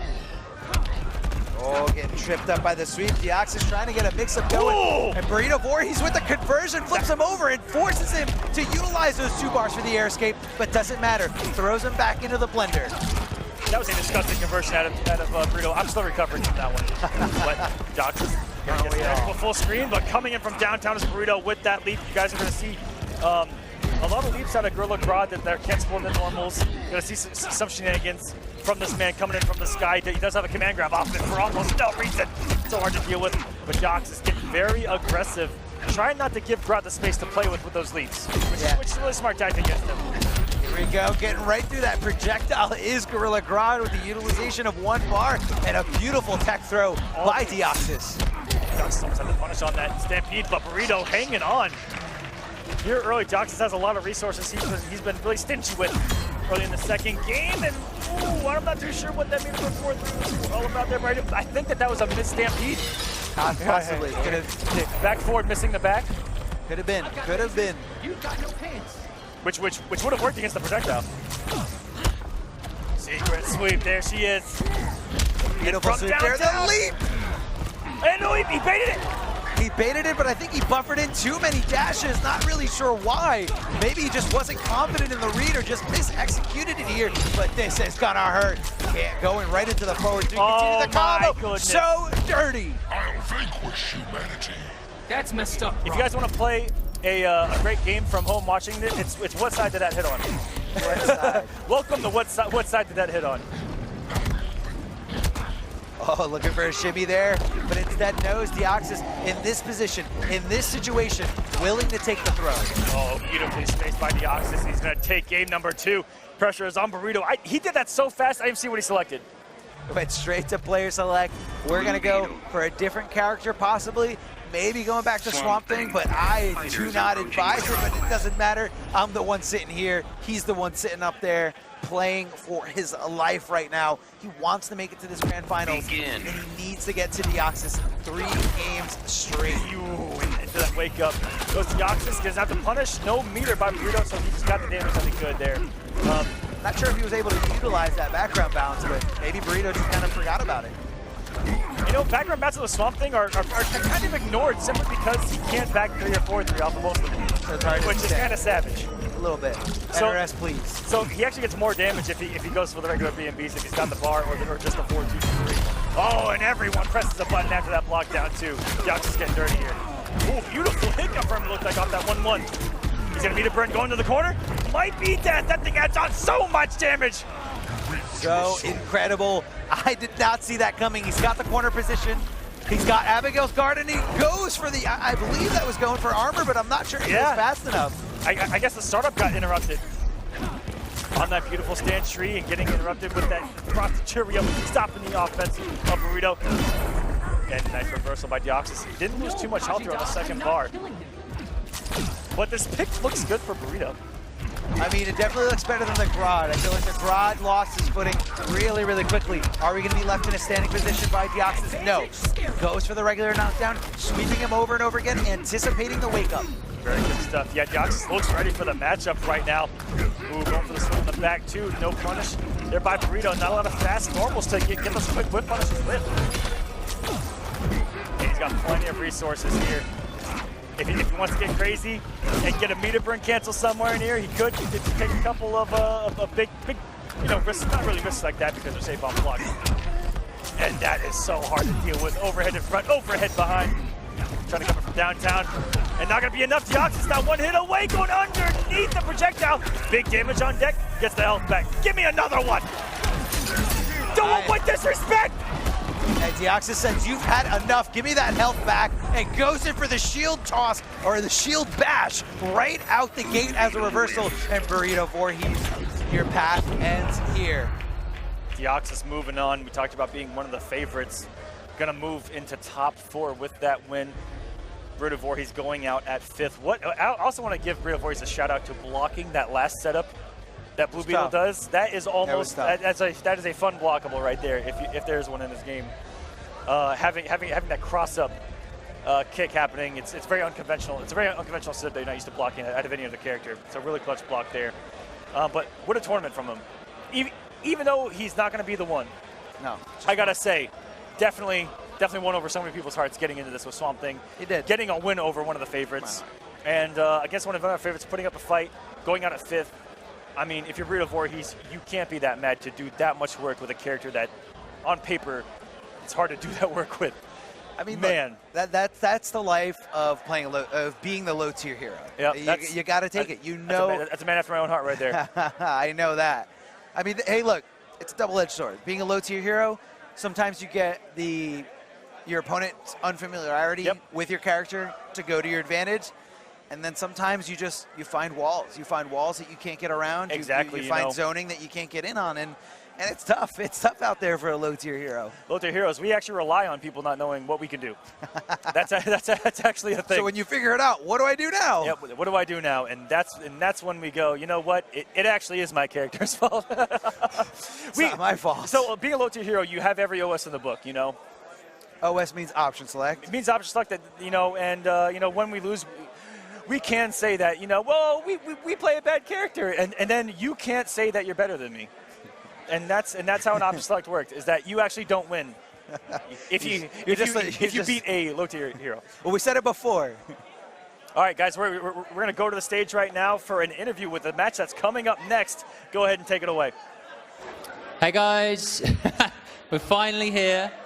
Winners final of the Injustice 2 Pro Series last chance qualifier. Only one guy can win this. That's what's so dope about this tournament.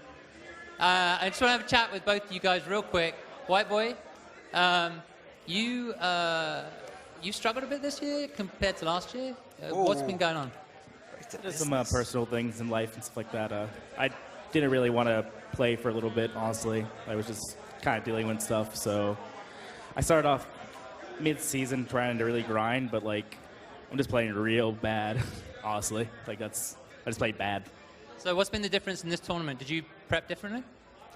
A little bit differently. I took actually a little minor break before I started playing this week. Actually, like I played a couple different games to kind of keep myself relaxed because I see everyone else stressing out. I'm like, if I win, cool.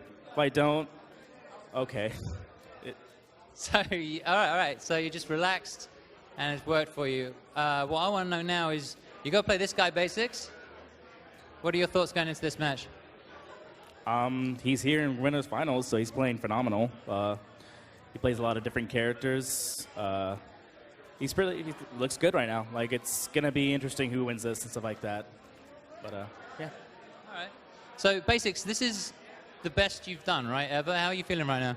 I'm feeling pretty good. I'm feeling excited. I hope I do good enough to win, and that's all.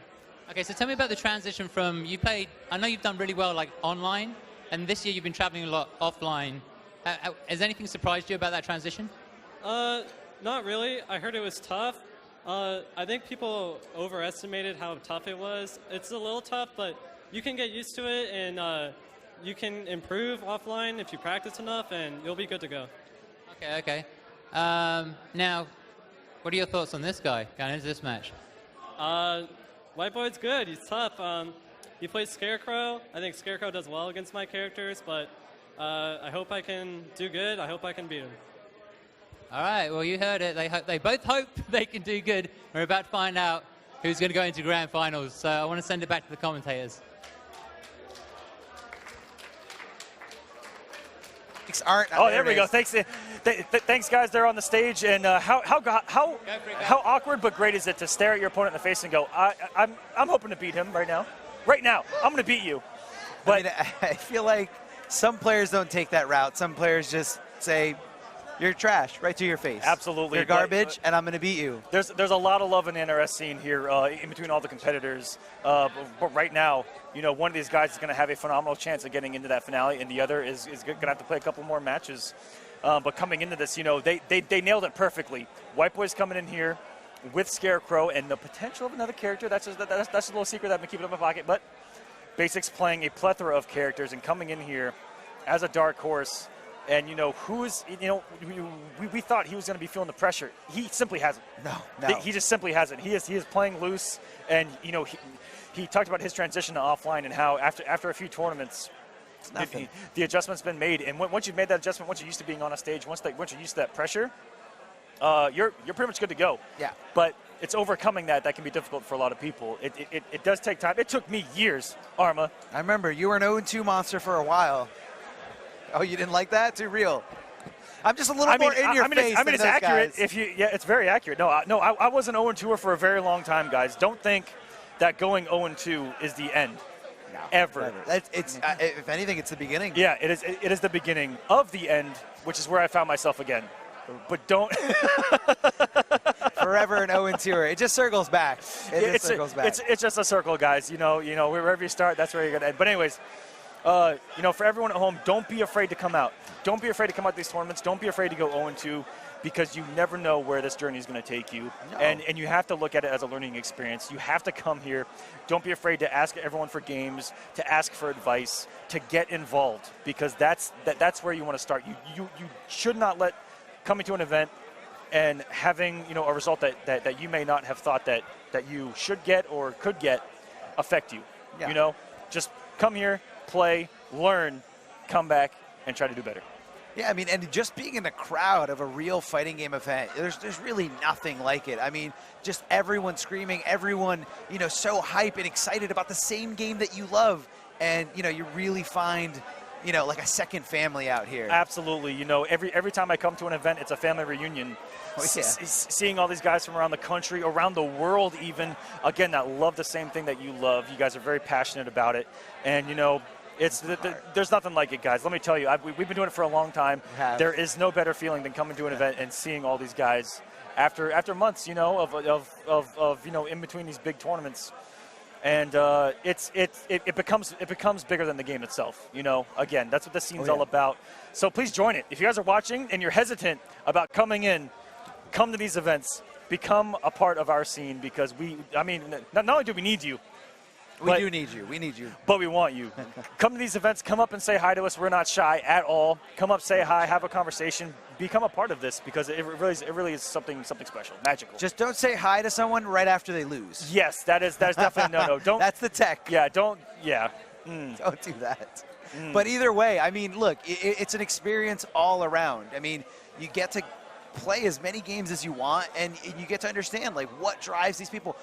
And event by event, you know, if you're willing to put in the work, because it's not just coming to an event and you're going to magically be the best. I mean, don't get it twisted. These guys play day in and day out, study matchups, do their homework, and, you know, just execute and practice day in, day out for hours. And, you know, this is the result of their passion. This is the result of all their hard work here. Whoever wins this match isn't going to be solidified as the last chance qualifier, but they're going to be in a very advantageous position.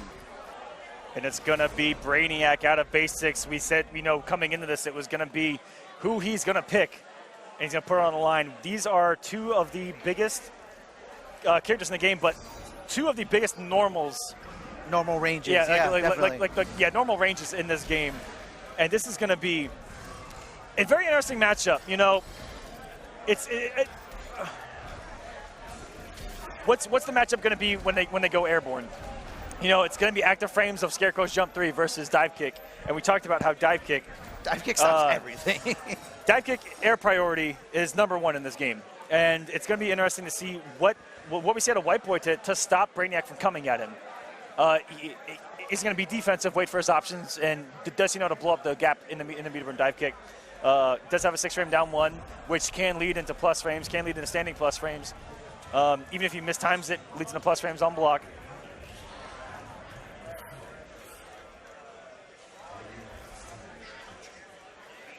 What a voice from Scarecrow as well. Here we go, guys. Winners finals. Let's make some noise. Basics versus WhiteBoi. One of these guys is going to make it into grand finals, where they will be one away from becoming an Injustice 2 Pro Series final. I still want you to tell me who WhiteBoi's secret character is, but I don't think you're going to. Not whatsoever. Not yet. Not until he potentially picks it, but it looks like he is not going to even require it, as so far the offense is on. Oh, stuffing that wake up perfectly. That's matchup knowledge. And just trying to get something going here is basics, but to no result. I mean, he's not getting anything. He's not starting it. WhiteBoi gave him a tiny little bit of help, but that's about it.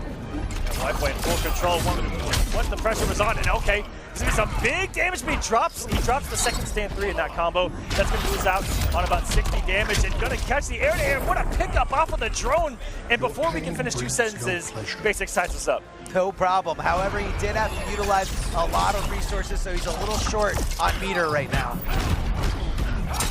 Oh, catching the backdash when you're at negative, a huge tendency by so many players, so many fighting game players, is to use that backdash, use those invincibility frames to get you out of there. However, don't get too predictable, because a player like WhiteBoi is going to snip that right out. Yeah, that was just a huge read right there by WhiteBoi. Working out, the Traumatize not going to work out either here, as Basics going to send that drone eventually once it's his turn. Keeps the dive kick safe, and another one. For his efforts, WhiteBoi going to clash. You will weep with fear. Neither is possible.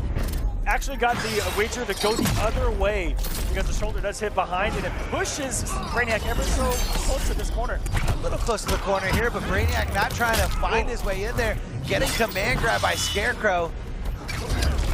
Trying to jump in, and that dive kick takes so much priority. He's still in this. Can he get the straight hit? Oh, the toxin's gone, but he gets it in between. The dive kick, the down 1 is there. Talked about it coming into this. Not a lot of people abuse that gap, and that's not something coming from the online realm that Basics might be used to, is people blowing that up.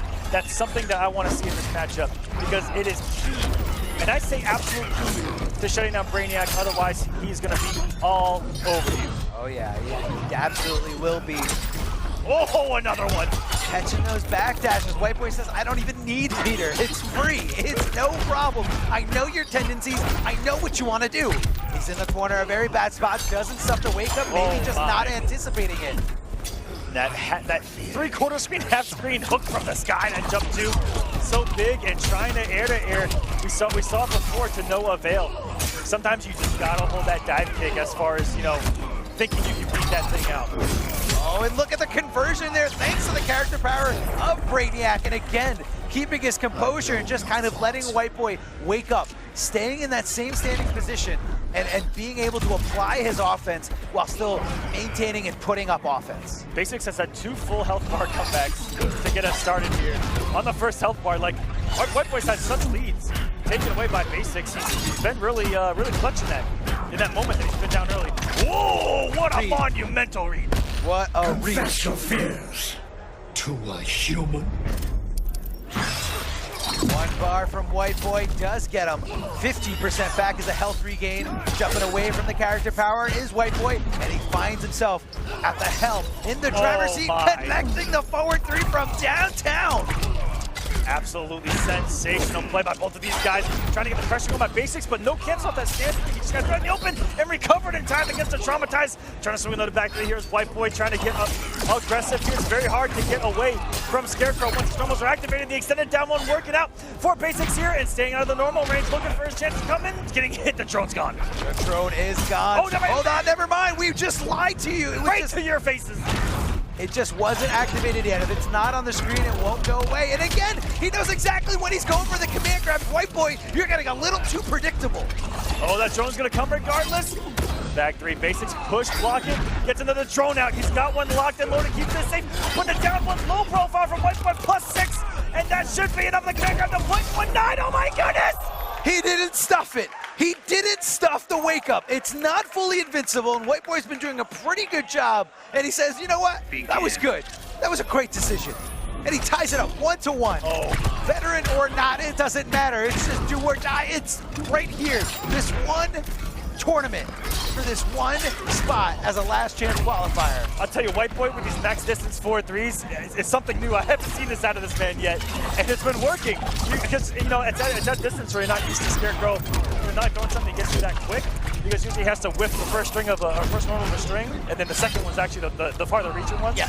So really good stuff that he's doing. He's mixing things up that Basics might not have seen before.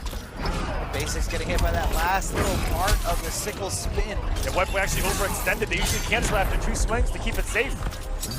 I don't know if that was a punish there, or maybe just Basics trying to get out of the way of that long-range normals, of those long-range normals from Scarecrow. And WhiteBoi looking great.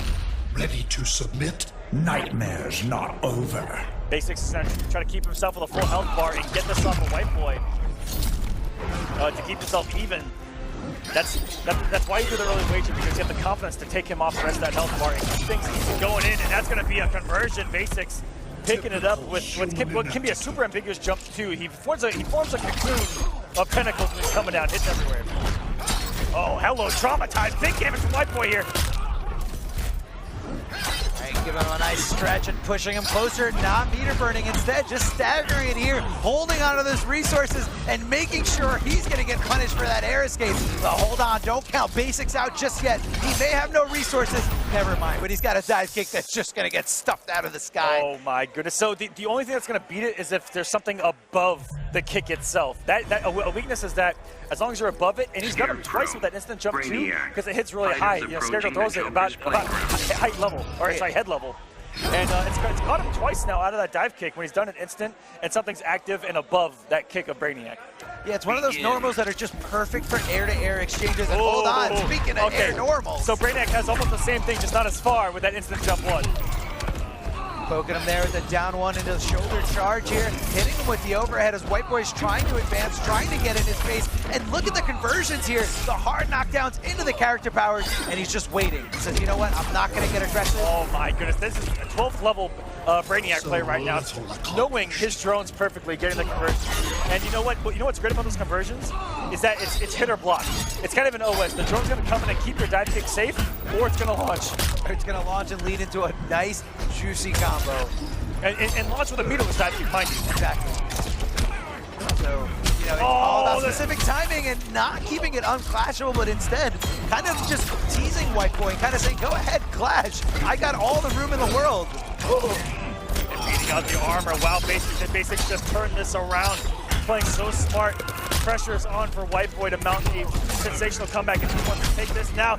But here we are. We're going to go to a game number 5. Winners finals. Last chance qualifier. And WhiteBoi going to the character select screen.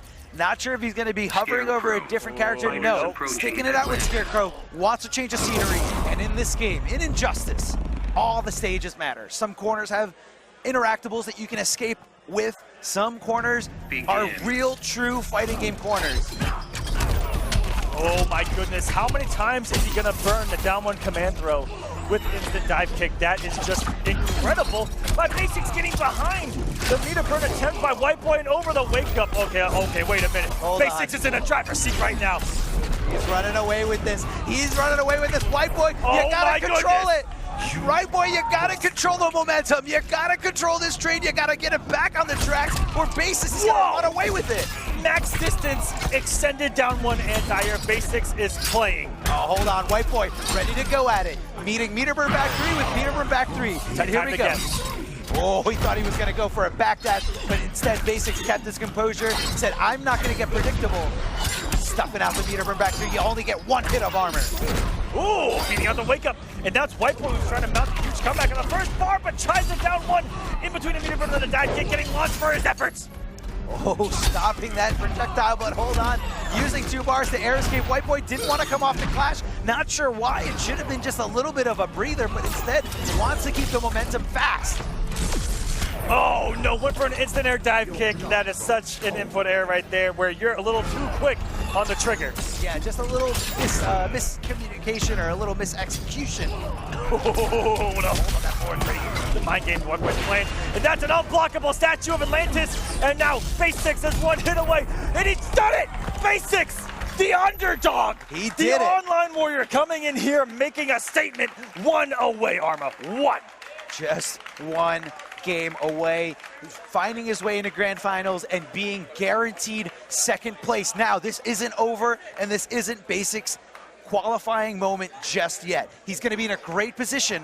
He still has his 2 lives, and whoever he has to face in that grand finals is going to have to defeat Basics twice in order to get that last chance qualifying spot for the Injustice Pro Series. And looking at the loser side of the bracket, it's like, you know, a lot of the favorites have to play each other right now. And it's Basics who's sitting there waiting on all of them to eliminate each other. He's just waiting on one more. Just one dude. And right now we're going to have Nubcakes versus Deoxys. Again, coming into this, you know, all of us play the fantasy bracket. Sure. That was my 1 and 2. Nubcakes and Deoxys, and they're playing in the 4th place spot right now. So you're wrong. Oh yeah, all the time. I mean, everyone was wrong. I don't think anyone predicted this at all. Not only, you know, we talked about WhiteBoi, had a great. You okay? Yeah, it was itchy. My bad. We had a continue. Don't let me touching my mustache. It always interrupt. You touching your mustache always does things to me. It does things to me too. It tingles. So anyway, WhiteBoi, great season 1, yep. CEO champion. And, you know, that was pretty much him solidifying his way into the IPS finals. Pressure's off. This time around, this year around, this season around, he just couldn't do it. Yeah. Could not find those gains, could not get those results. And here he is. He can do it. He can do it. He is 2 games away, sitting there in the losers finals, waiting on the winner of this. You know, he already has a win over Deoxys on the winner's side. Yes. So he's feeling good. And, you know, we're probably rooting for Deoxys right now. In the front row is WhiteBoi going, let's go Deoxys. Also, you know, it's a fellow Texas boy, so he's probably rooting for a Texas boy anyway. No, but it doesn't matter. If you get last place or 2nd place, it doesn't matter. Yeah, it actually doesn't matter. It's the same thing. 1st place is always happened. And, you know, Basics coming in here. Again, who's, you know, on whose radar was Basics coming into this to win? Almost no one. I don't think so. That is the definition of a radar. dark horse, and one that has executed perfectly. Coming in under the radar, 1 game away.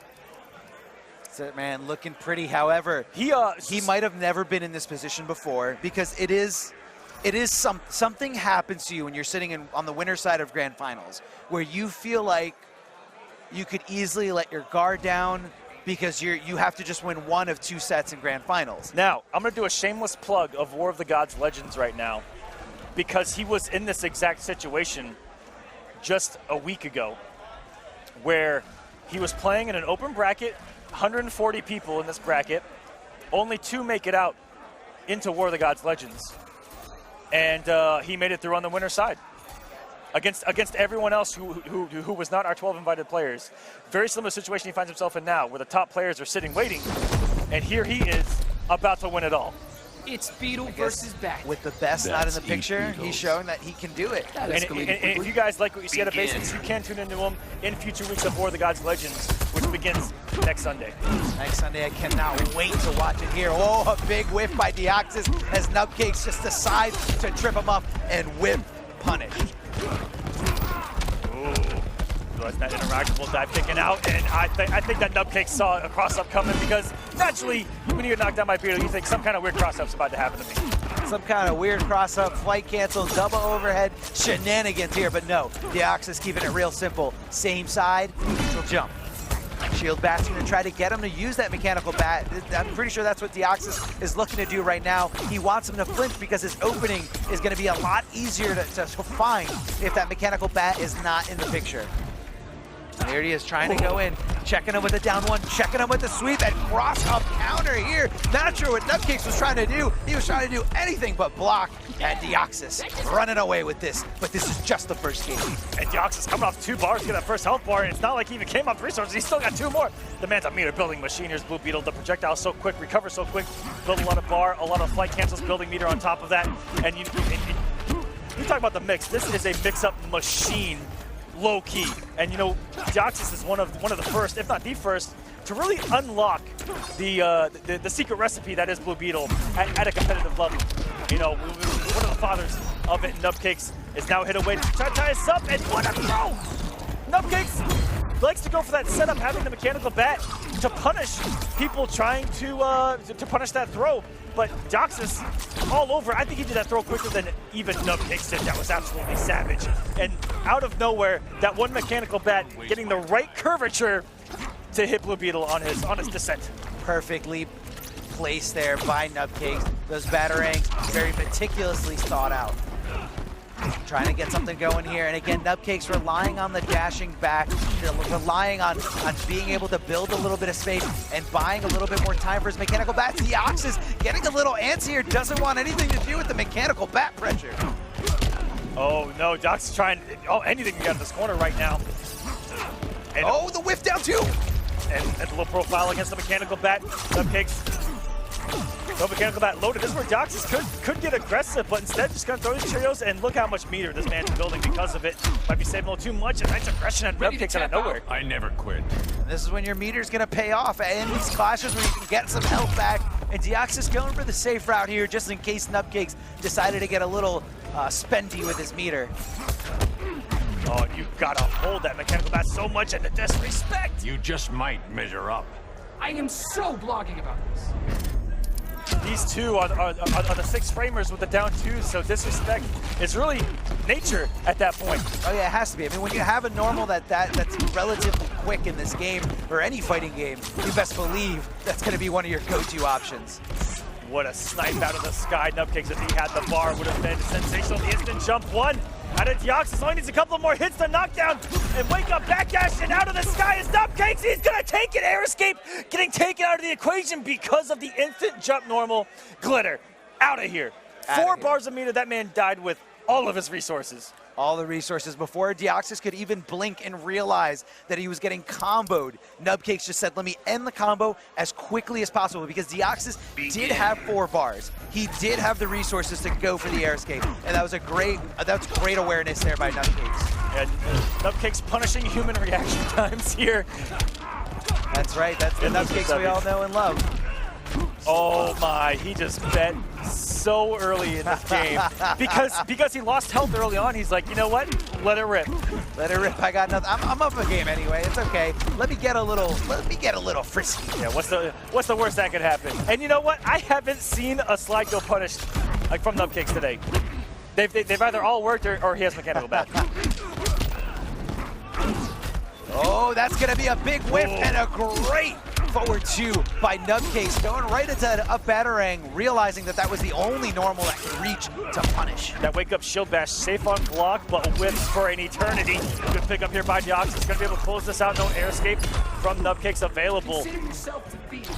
And can Deoxys tie this up? It was a great comeback by Nubcakes in that first game. You know, Deoxys was in the 7th position where he got the early lead. Ooh. Scooping him up and scraping him down on the ground. Walk forward with the back 3. Gonna go right into this background bounce, and so much damage here by Deoxys. 472 for a bar, not a bad day at the office. Definitely not. Deoxys in this. Should I dial it back? Nah, Scarab's got this. No problem, says Deoxys' Blue Beetle. And coming off the resources says Nubcakes, just like Willy Wonka says, you get nothing out of this wager. Get nothing. Just like everyone else who's not going to be the winner of this tournament, they get nothing. Jumping in there with that jump into. And what a great interactable for these gadget characters, these acrobatic characters. So quick to just get you out of the corner. Plus some block as well. It really is a fantastic get out of free card. You know, similar to you know in MKX where you know there was a dive kick out plus on block, and it's Not so bad good. for a rookie, huh? Push yourself harder. Because corner pressure can be oppressive. I mean, just like any fighting game, but you know, oppression in that corner is so brutal. Especially with a character like Beetle and Batman, where they're just mixing you up constantly. Pressures can be on. Nubcakes dropping the combo here, but the instant jump too, coming down with it. That's not even overhead at that point. No, it definitely isn't, but it just Deoxys overextending there with that instant down two.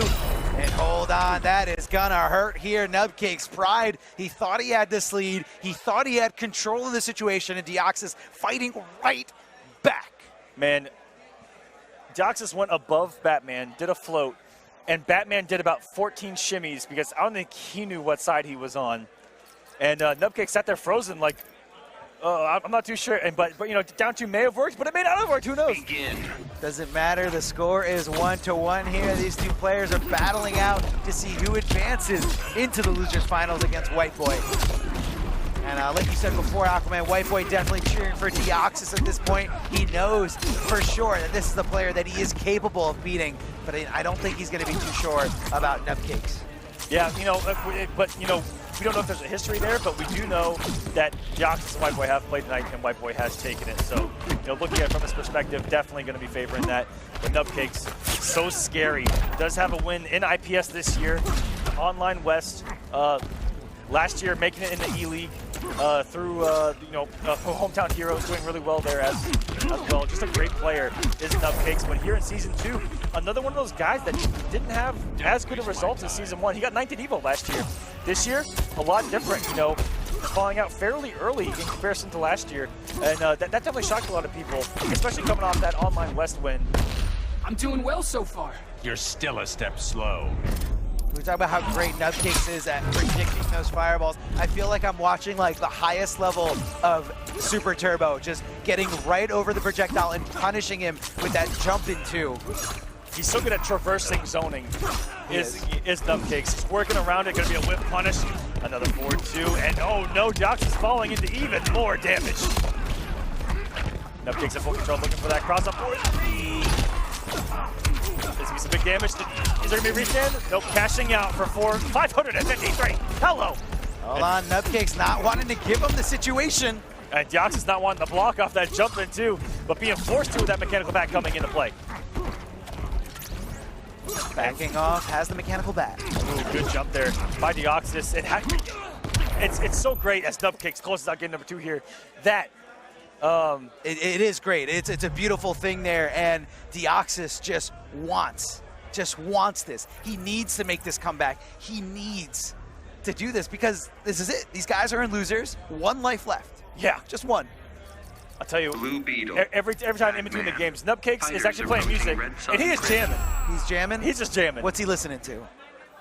Man, I can't tell if it's like really upbeat or fast, or if it's just like a slow jazz music. I don't know.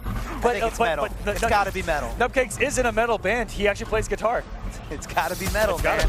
What if he's listening to his own music? What if like that's the tech? What is he, Kanye West? Anyway, backing off here, and again, look at that. Beautiful read on the zoning. Perfect jumping on all that zoning. Trying to follow it in, and nice disrespect. No blocks done on those mechanical bats. And if there's any space where you feel like you can press a button, do it. Don't let Batman players get away with a little bit of murder right there. Nubcakes, I was about to say, Nubcakes was keeping his composure. He blocked a jump in, flight cancel overhead into air projectile. and then just kind of lost it after that. I mean, that's a lot of pressure to deal with. It is. That could change at any moment where he could just go into a sweep or go into a low stab, which allows as well. I mean, Nubcakes just believed 100% with all his heart that he would not go low. That back too, but not overextending there was Nubcakes. Deoxys could have used that to push him to the corner. Once more, an instant jump one. On the trade, guess what? Nubcakes will take it at this point. Oh, ducking under those projectiles. And, you know, Nubcakes just trying to build a little bit of meter in this situation. You know, Deoxys, I think, is building at a faster rate, but Nubcakes not too far behind. Meter is so precious in this game. And I think Nubcakes was okay with the trade because he's getting, the longer he takes, the more of a mechanical bat that he's going to be building. And it kind of puts Deoxys in a rhythm of throwing those projectiles that Deoxys could, out of nowhere, make those jumpers that we've seen work. That's a very good point. Oh, hello. Out of the sky, sniped. There's Nubcakes with the up batarang. We've seen a couple reads, a couple of not so reads with them, but working out. That was a read. That was a read. If it was a grapple, I'd say it's an input error. But that was a batarang. Definitely a read. Deoxys, oh, what a block. That was so quick to get to the other side of Batman. It was, and Nubcakes all over it, but hold on, Deoxys wants to take this to Game 5. He's got to get through this one, and he's got to stay in it. Deoxys taking a page out of Batman's book with a nice little wake-up projectile right there. Very unconventional to do, and can he beat it? I'm so going to beat you. Don't bet on it. He's so arrogant, is Jamie. But anyways, I actually rarely see Batman's dive kick have priority, ever. And I just saw it beat Burrito's jump one. That was a very interesting trade that we saw. I think it goes back to what you were saying. It's whichever one is higher will usually take the priority, and I think that was very similar in that situation. Oh, huge whiff, but fortunate for Nubcakes, didn't go punished. Could have got punished a little harder. There was such an... So, the first part of the string whiff, the second part blocked, and then the third part whiffed. I've never seen that where, like, whiff, block, whiff happens. That was a special space right there. It happens. How do you block that? You don't block it, you just hit down two. You just swing, and Nubcakes found a way. Just like life in Jurassic Park, he found a way. Oh, my... The reset here, the standing reset. What side is it going to be on? Nubcakes not looking to take this to a Game 5. He wants to take it now. And oh my, he was in the air for so long, and Deoxys the instant jump one, that Sistine Chapel reach. I hope this isn't your best. It's never good enough, is it? Never is. You gotta keep pushing it, especially against a competitor like Nubcakes, and Deoxys getting a little aggressive. This is gonna be it. He's got no meter, but hold on. Is it gonna be enough? And Nubcakes taking it over Deoxys, sending him home with absolutely nothing. And Nubcakes still in the running for getting this last chance qualifier. And now it's gonna be down to, guess what? Teammates. Teammates. Two Coalition boys going at it here in losers finals. It's gonna be Nubcakes going up against WhiteBoi. Well, I mean, this is a matchup we haven't seen yet, and not a matchup I've seen in my time here in Injustice 2. So we're coming into this with an element of the unknown, but what we do know is that the winner goes on to face Basics, who's playing incredibly hot right now. With a plethora of characters, wide selection, he's already beaten WhiteBoi, so we'll see what happens here coming down to it, and it's gonna be epic. That's for sure. It is. And the interesting thing about Basics is no matter which one of these two players goes to him, he's already beaten them in winner's bracket. Already beating him. So again, I hope he doesn't get too comfortable where he's in a good spot. He's like, okay, it's only the two guys I've already beat. Yep. I have to win just one set out of the next two. I think I'm okay. It doesn't matter. It doesn't matter. You got to keep that composure. You got to just give it your all. Absolutely. You can't back down. You cannot back down for a second. Yeah, and this is a great test for him as a player in this position, you know, not to get too comfortable, like you said. Just play, keep him playing, just pretend it's just another game, you know, and that can be very hard to do, because now I talked about his first match on the winners was all the pressure up until this point, and as every game since, the pressure's going to build. It's going to get higher. Oh, yeah. Now this is the one for Basics. This is the one that he needs to win to take the entire thing, to end up in Chicago for the Injustice Pro Series finale, and to be competing for a whole lot of money. It's a lot of money. It's a lot of doll hairs on the line. Doll hairs. Yep, doll hairs on the line. Looking at this bracket, just incredible, guys. Thank you for being here with us. Yes. If you guys missed anything, you can follow along by looking at the completed bracket at smash.gg or just looking at your screen right now. Now. Yeah, just right now.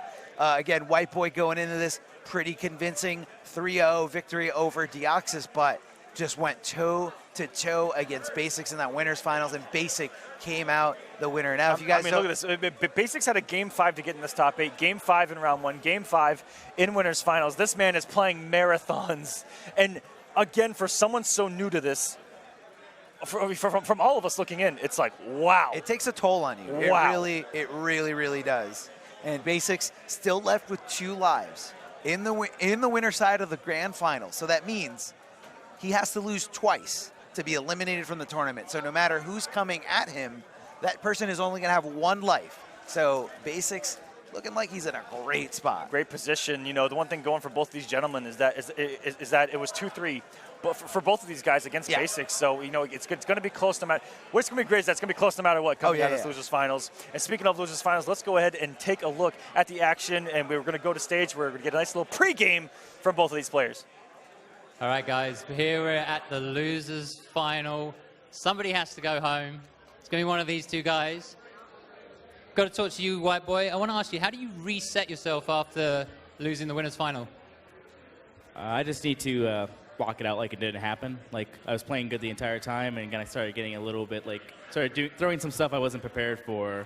So it kind of threw me off my game plan and stuff like that. I just got to pretend like that didn't happen and just move on to my next opponent. Okay. Terrible pun, but are you dying to get back to Basics? No comment. Sorry, I had to throw that in there. Now, Nubcakes. You've done extremely well. You feeling like pretty confident right now? Like, has anyone surprised you so far in this tournament? No, not really. You know, I mean, the NRS scene is a pretty tight-knit community, and so, you know, just being cognizant of all the different players and the abilities and the matchups, you know, that we can get into. I mean, I think it's part of the process, especially if you want to be, you know, competitively viable. So, no surprises because, I mean, hey, I knew that it was going to be tough, and no surprises there in terms of the difficulty. Okay, so we got like a bit of a team kill going on here. Does that hurt you at all? Or you not think about that? You know, I mean, I'm not like, yay, team kill, but I mean, yeah, I think it does speak to our abilities and that coalition. Thankfully, we do have a strong team, and it's an honor to be on the same team as WhiteBoi. And although, you know, we don't want this to happen, it is an inevitable part of the 1v1 competitive environment. You feeling confident going up against this guy? As confident as I'll ever be, yep. How you feeling about it? Pretty good, I'd say. Pretty good. All right, back to the commentators. Thank you so much. I got to say, Nubcakes won the pregame interview 10-0 against everyone. Yeah. That was absolutely free. It was great. Although he's not a very aggressive in-your-face player, he's not going to talk trash. I do love his mic ability. Yeah, that was sensational. You know, WhiteBoi got kind of that awkward, you know, WhiteBoi thing going on, but Nubcakes so professional in that interview, I got to say. And coming into this, you know, it is a team kill, but in a 1v1 environment, once you play each other, you guys are not teammates. That is your opponent on the other side of the field, and it's your job to take him out. And that's what we're going to get into in this match. Yeah, I mean, that's what's very different about, you know, our you know, the fighting game community in general, is that it's not, you know, although there's teams, there's no one else that you can rely on. You can't rely on a great support to get you through something. And you can't rely on someone to just, like, coach you during a game to keep your head and keep your mentality really strong. Yeah. You can just rely on yourself, and that's it. And that's what makes fighting games so unique in the esports atmosphere. Yeah. Is that, you know, there's not a lot of 1v1 out there, and in a team sport, you know, there's no organization that has more than one team for a team-based game. Correct. And so you don't see this in any other esport. No. I feel like if you're gonna compare this to like a regular sport, it's more like tennis. Yes. One-on-one, no coaches allowed during it. Although tennis is even, if you guys don't know, tennis is even more savage than fighting games because it's single. Single, but you have to win by 2, so it's okay. But matches can last up to 6 hours at majors. So man. Days. Yeah, days. Imagine if you had to win by a certain amount. If you had to win by 2 in a game 5, or you know, just like by 2 at all. That would be incredibly savage. But you know what? We haven't evolved at that meta yet here in the fighting game community. But you know what? Looking at tennis, it is the closest because it's also bracket-based. Yes. As well, 1v1. but there's no team kill outside of, you know, maybe the country events where, you know, you're on a team and you have to face another American player, you know, if you're American, little things like that. But here we go. Losers finals. Coalition versus Coalition. WhiteBoi versus Nubcakes, and he brought out the secret weapon, Arma. This is the other character that I was talking about. I'm in this for the long haul. The secret weapon. Now, if you're Nubcakes, you got to be feeling okay about this because, you know, or actually, no, you got to be actually worried about this because he did lose to Basics. So let's see if WhiteBoi's Adam can hold his own against Nubcakes, just like Basics. Yes, WhiteBoi has been in the hyperbolic time chamber with Adam for quite some time now, and I've yet to see him break him out. And when it matters potentially most, tournament life is on the line. And he just saw Nubcakes lose to this character. He's playing the mind game early because even if he loses this, he goes, okay, I'll probably go Scarecrow, which has been working for me. Sure, but right now, I think he's like getting into Nubcakes' head early, and he's playing really well. He definitely is. Nubcakes sniping him out though. The activation doesn't shrink you down to nothing. You are still a little pixel, and that pixel can get hit. And you know, Adam's gonna try a lot of low profiling in this matchup, and I've seen Nubcakes do work against Adam players, you know, going for cross-up 4-3s and, you know, a lot of sweeps out of these guys. But we'll see there's also a different play style out of WhiteBoi in comparison to Basics, and if that catches Nubcakes off guard as well. Because it seems like every Adam player plays different. You know, you see Gur plays the lame stuff. He does. But some of these other guys can be a little more aggressive with Adam, and they have the actual setups and, you know, big conversion combos that are really pretty. Not only that, but they also go into science. If you've ever seen any of Hey George's setups, loves going into science mid combo. Hold on, it's all about the chemicals, baby, and nice teleport to reverse position as well. This has been some good back and forth early in the set. Jumping himself into the corner, that's a day one mistake right there. I'll take you down to Microtown. Don't bet on it. One bar, getting him 50% back, and here we go. WhiteBoi finding the little breather that he was looking for. Is that an input error? I don't know, but he just stood in the face of danger. Put a little chemical pull down. Another one there, and that right there is why people don't really like understand Nubcakes like mentality. Is because he will do something like that where he doesn't have something to back it up. Had the health, like barely had the health lead at all, and he just did it, and it worked.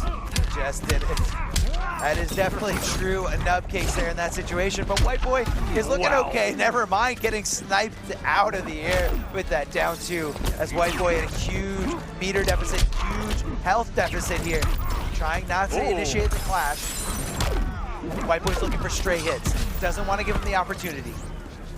And you know, if he can get, say, meter run back 3, forward 3, and then unblockable, but no, back one once, slide. This is Nubcakes. That's the Nubcakes. This is Nubcakes. The signature move. Back 1-1 in a slide. Trying to backdash out of this gap. No. Okay, see, there. Again, we've actually got three in a row. Why do you do that in that situation? We don't understand. It's scary, man. It's scary because if WhiteBoi decided to block low, could have been a full combo punish, but instead didn't. Got a little too antsy and just wasn't checking his feet. And this is a couple of Nubcakes. I would be frightened right now. When Nubcake starts doing Nubcake things, that's when things get scary. He's comfortable, man. He's feeling himself. Slamming him down on the ground, tripping him up here. Oh, and Nubcakes might be expecting the... No, Nubcakes might be expecting cancel. He doesn't have it yet. Walking up with the back 1-1. Which is a 50-50 in of itself against Nubcakes. Yeah, it definitely, absolutely is. Crouch, you're gonna need, a lot of whiffing going on, putting out. And we saw that a lot against Basics, working just a couple of times here before that, man. Trying to get the teleport, nice punish. We saw Nubcakes all over those against Basics as well. Push yourself harder. Even with punishing a meterless teleport, it's hard to do, having to switch your block all the time. It is very tricky, and you gotta be aware for it. You gotta watch out. Corner we goes, WhiteBoi gonna put down some chemicals of his own, sure does. Try to do some damage over time. And whoa! That was beautiful there, understanding the recovery frames of that move.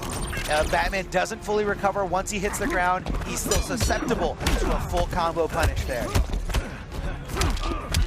Stay in this corner, says WhiteBoi. A lot of jump threes, which are hard to deal with action frames, and even there, not good enough. I can't let Dr. Palmer down. again, other Adam players, you know, some of them keep it very basic in that situation and don't go for chemical setups, and some do. Oh, a little bit of a misexecution there by Nubcakes, dropping the combo. You don't want to see that type of thing happen. After a blocked back 1-1, 3, just up Batarang, just do it. Just do it, man. Just do it. I mean, you meter burn it, you recover quickly. Oh, and because there's no block stun, that only works because there's 0 block stun on Mechanical Bat. That was actually disgusting. I don't think anyone would have taken that throw. It was very scary. You know, literally one frame, Batman, you're blocking the Mechanical Bat. The next one, you got to check for your life. And Batman just grabs him, scoops him up off the screen, nowhere to be seen, as just like the Atom's gone. The Atom is never coming back, at least not tonight. And WhiteBoi going with his true main here. Going with Scarecrow, getting the first hit and looking a lot better here in this situation. Oh yeah, has the spacing too, now he's got the bar, now it's time to guess. Instead, you're gonna eat some damage. Oh, looking for something here. The beautiful tick throw by WhiteBoi, continuing the pressure here. These corner loops are deadly, and WhiteBoi looking like a whole new player. And you know, after I mentioned after that game 1, if it doesn't work out, but he went 2 games with Adam. He believed that Adam was ready. Now we're gonna say Adam was not ready. But potentially, looking at how great his Scarecrow just came out of the gate. Now, is it just Nubcakes need to adjust a little bit? Let's find out. Could be that. Nubcakes, you know, needs a little refresher. Sniped out of the sky, and the forward dash, we're gonna keep it meterless. We're gonna hold on to our resources because we're at a life deficit here. Oh, almost got hit. Oh, there it is. There's the knee. Look at that knee. Instant jump one. Look at that knee.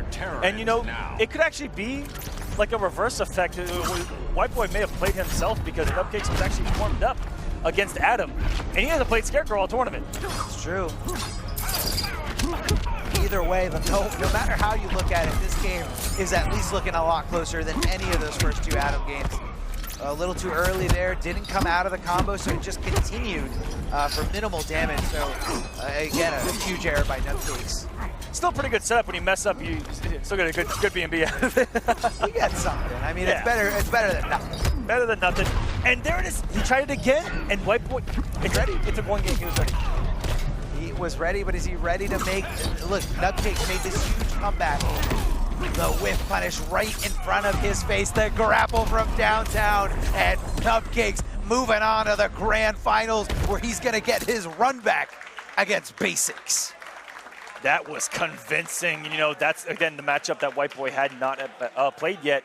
And Nubcakes looking refreshed. Just coming off of a win right before that, WhiteBoi did have to wait a little bit. He did. Nubcakes coming in absolutely hot. And I think that WhiteBoi may have played himself a little bit with that pick of Adam, just in that Nubcakes was like kind of ready for it. He was. But to Nubcakes, you know, favor as well is that he gets to play Adam once again. Right now. No problem. A lot of Adam here tonight. And again, Nubcakes finds himself in this situation. He was here earlier in the top 8 on the winner's side, but now a little more pressure. And I think when you got more pressure in any situation, the veteran, the guy who's used to it, is probably going to have the advantage. But real quick, we're going to shoot it over to the host on stage, and let's hear more of that beautiful Nubcakes call. All right, guys, we are finally here. Long, grueling day, last chance qualifier. Only one guy can make it, only one of these 2. Can you give it up for these guys? Yeah? All right, so I want to make this quick because I know you guys just want to play, right? You don't want to talk, you want to play, you want to talk through your fighting. But Basics, how are you feeling about going into this match? I'm feeling good. I've beaten Nubcakes before, and I think I can do it again. All right, Nubcakes.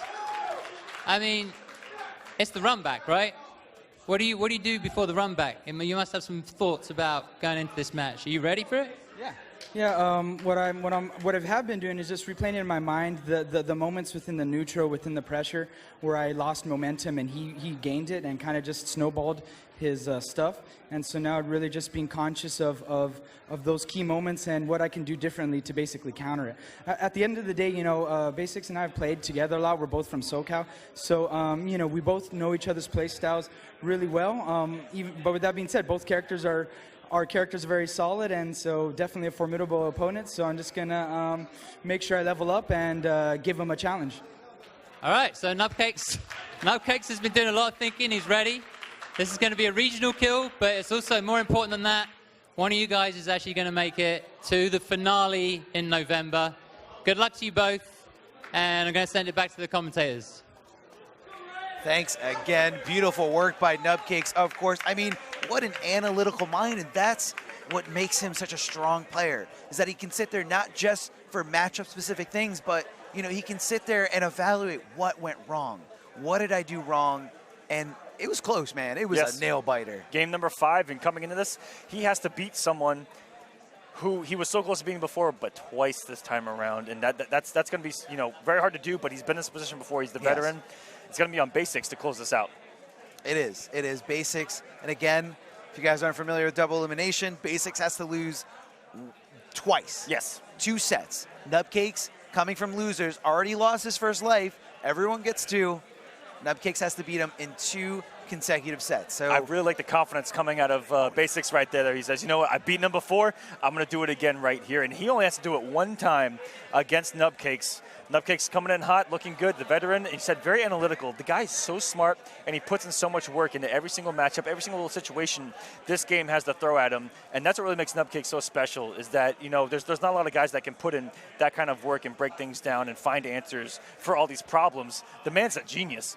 Find a problem, find a solution for every little micro situation that he can find himself in this game. And guys, if you guys are taking notes as to how you can get better, look at someone like Nubcakes and the work that he puts in, finding punishes that people didn't know about that were there before, finding gaps, little things like that. And you know what?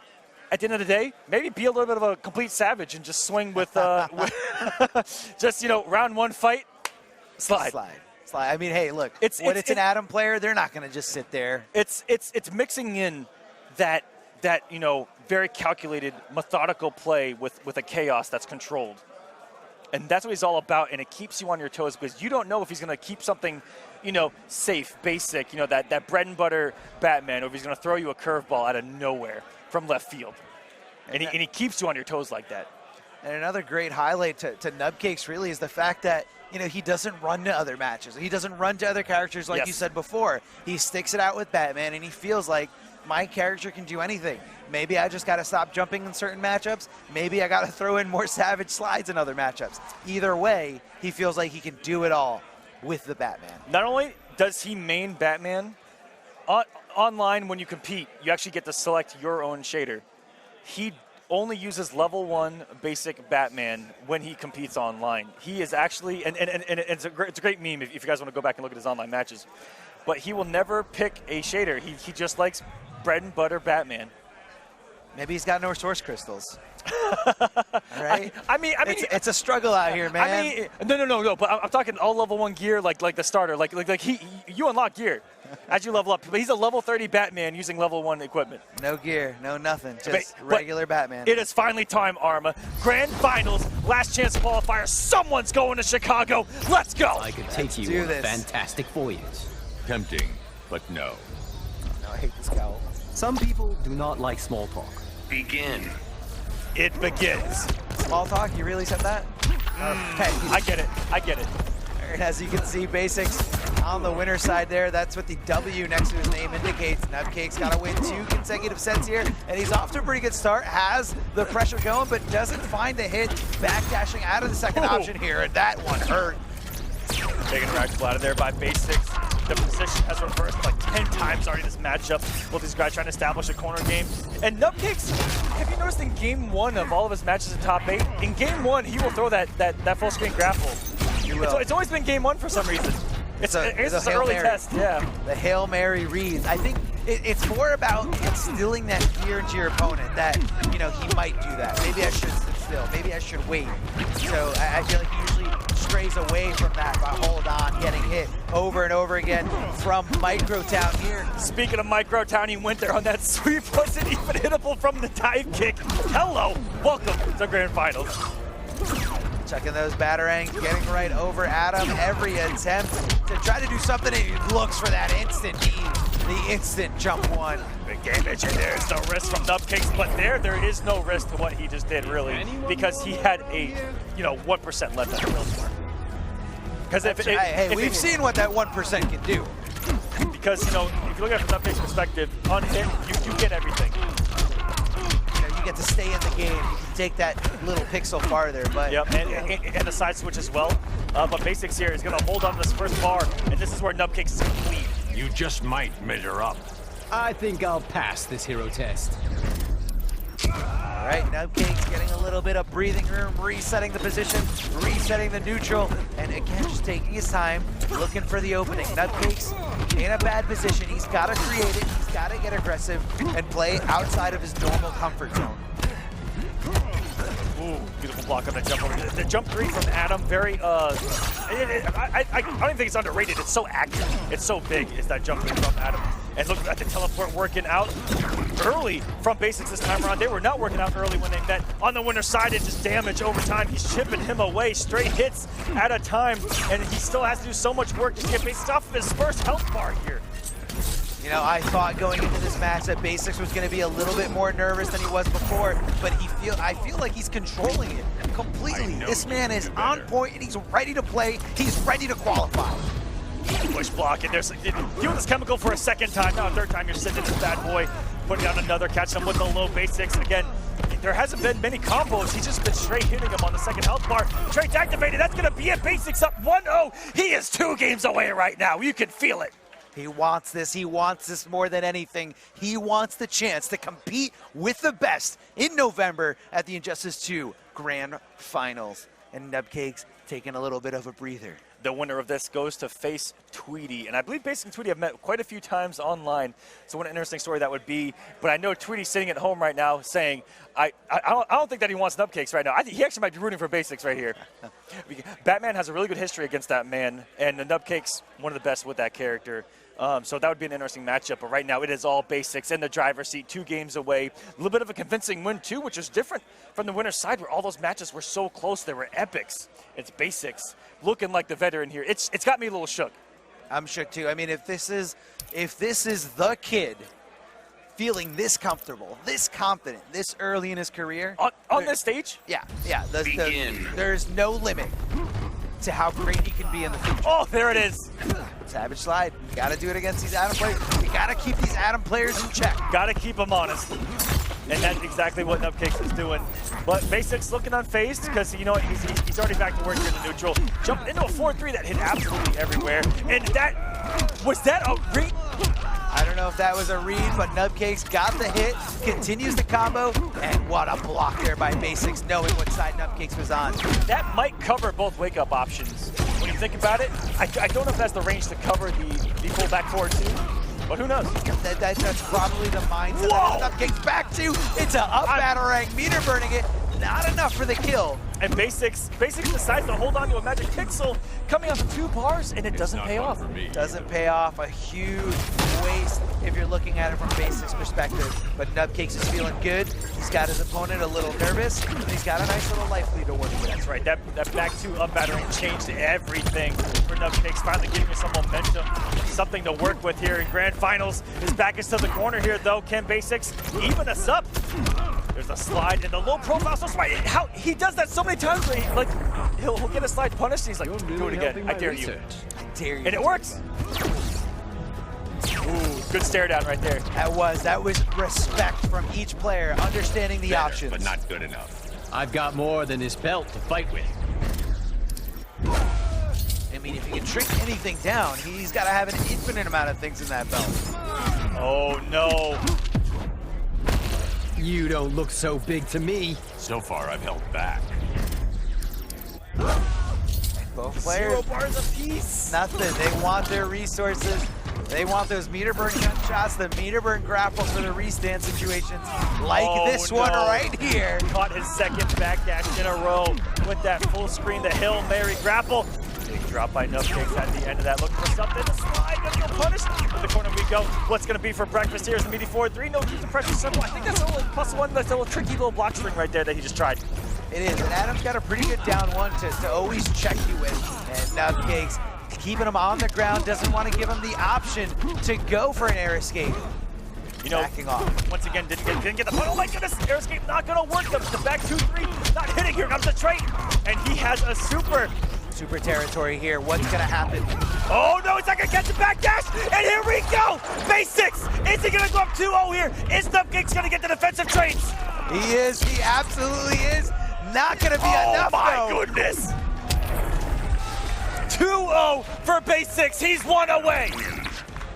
To finish off with a super, you know he's feeling it right now. Absolutely is. Basics trying to not give him any amount of control. Nothing. Wants Nubcakes to walk away with nothing. Doesn't even want to give him a game. He says, that's it. We're not going to a second set. We're not even going to a fourth game. I want this to be a swift 3-0. Right now, says Basics, he's one game away to go to Chicago to compete for what's $100,000 on the line there. Hey man, that's life-changing money. To go from playing in your house, in tournaments, just getting a feel for it, and then traveling offline, and this is where the hard work pays off. Guys, if you're watching, this could be you. This could be. Basics did not think he was going to find himself here. If you asked him a year ago, maybe even 6 months ago, do you think you will make it into the IPS Grand Finals? He would probably say no. You just don't know until you go out there and try. And Nubcakes, this is the start that he had in the last game, though, and he let it slip. Can he hold on to it? Are the nerves there for Nubcakes, or is he going to be able to hold on? Ooh, that was Don't waste that was put in at the perfect frame. And grapple from downtown doing so much for him, using the Brainiac background bounce, but a little miscalculation on the timing. Can Basics pounce on the mistake of Nubcakes? He's got so much health to go through. And with a character that doesn't do a lot of damage. No, absolutely. That's 2 for 2, by the way, punishing that string with back 2-up battering. That is perfect. Again, this guy's a lab monster. Nubcakes, is Basics going to try to make this comeback, or is he just going to consider this a wash, consider this a mulligan, and say, you know what, I got 2 more games to fight in this set. Never mind, he's fighting hard. He's got the super ready to go. Is he going to use it, or is he going to hold on to 4 individual bars? I mean, I would definitely respect the super right now just to get in the Nubcakes' head and maybe get a little laugh here in the Grand Finals. Yeah, chuckle, take the pressure off yourself. Oh, no, never mind, use the bars. Yeah, he's here fighting. And I think Nubcakes is okay with this trade because he knows how much meter means to him in this situation. Yeah, and that's a moral victory just to get that first health bar here by Basics, who went down so much. Just maybe looking for something to carry in the next game. And Nubcakes here gonna get up on the board finally. Nope, still find his Basics, but the EX battering having the big enough hitbox to hit this man at a microscopic level. And Nubcakes may be coming to life here. Now, no reset here no character select, breather by Basics. Now that might be a rookie mistake. A lot of players don't like killing the momentum, but sometimes when they get destroyed in a game, they want to take the breather. They want to reset the situation and reset their mindset. And Nubcakes running with this. Oh no, big drop, and now it's Basics who's still gonna hang on to this microscopic health lead. I had to do one at least, Armo. I'm so sorry. No, it's okay, you're good. Hit him right there as he taps into Microtown, taps into that character power. Oh, that was an input error. A little scary there, possibly looking for a down one or possibly looking for a down back one. Oh my goodness, Basics. I mean, Nubcakes was so far away that the plus frames were shaved when he did that forward dash and into the launcher of Basics, not afraid to swing right there. The bat going behind Batman there, playing footsies for him, having the reactions for him. This is Batman technology. You can be down to a little microscopic pixel, but the mechanical bat is still going to know which way you are. Not good enough. I think I'll pass this hero test. Basics is in great form to close us out. 25 back for Nubcakes. Doesn't have the resources to really do the damage outside of a clean open up with like a 2-2-3 or something. That's a raw launcher from Batman. Oh, what a huge Herculean read, that attempt by Nubcakes when he hits the jump one, the knee not paying off for once. Nubcakes just sitting back being patient here in this position. Yeah, man, he's just trying to keep his composure and basic, looking like he's about to qualify here. Nubcakes needs to do something, and that's step one, the parry. Can he make this comeback happen? There's the throw, gonna be close to the first health bar, 16.98 as the mechanical bat, and jumping over it is Basics the meter! Is this gonna be enough damage on the air escape by Nubcakes, and he's gonna close it out? Basics is your champion! He's going to Chicago! Going to Chicago, the last qualifier here, the very last spot. He's gonna be competing with the best in Injustice for so much money. Congratulations, Basics, putting in so much work over this past year, transitioning from offline to online, and the metamorphosis is complete. You guys just saw this man before our eyes. He's gonna be in Chicago competing with the best on this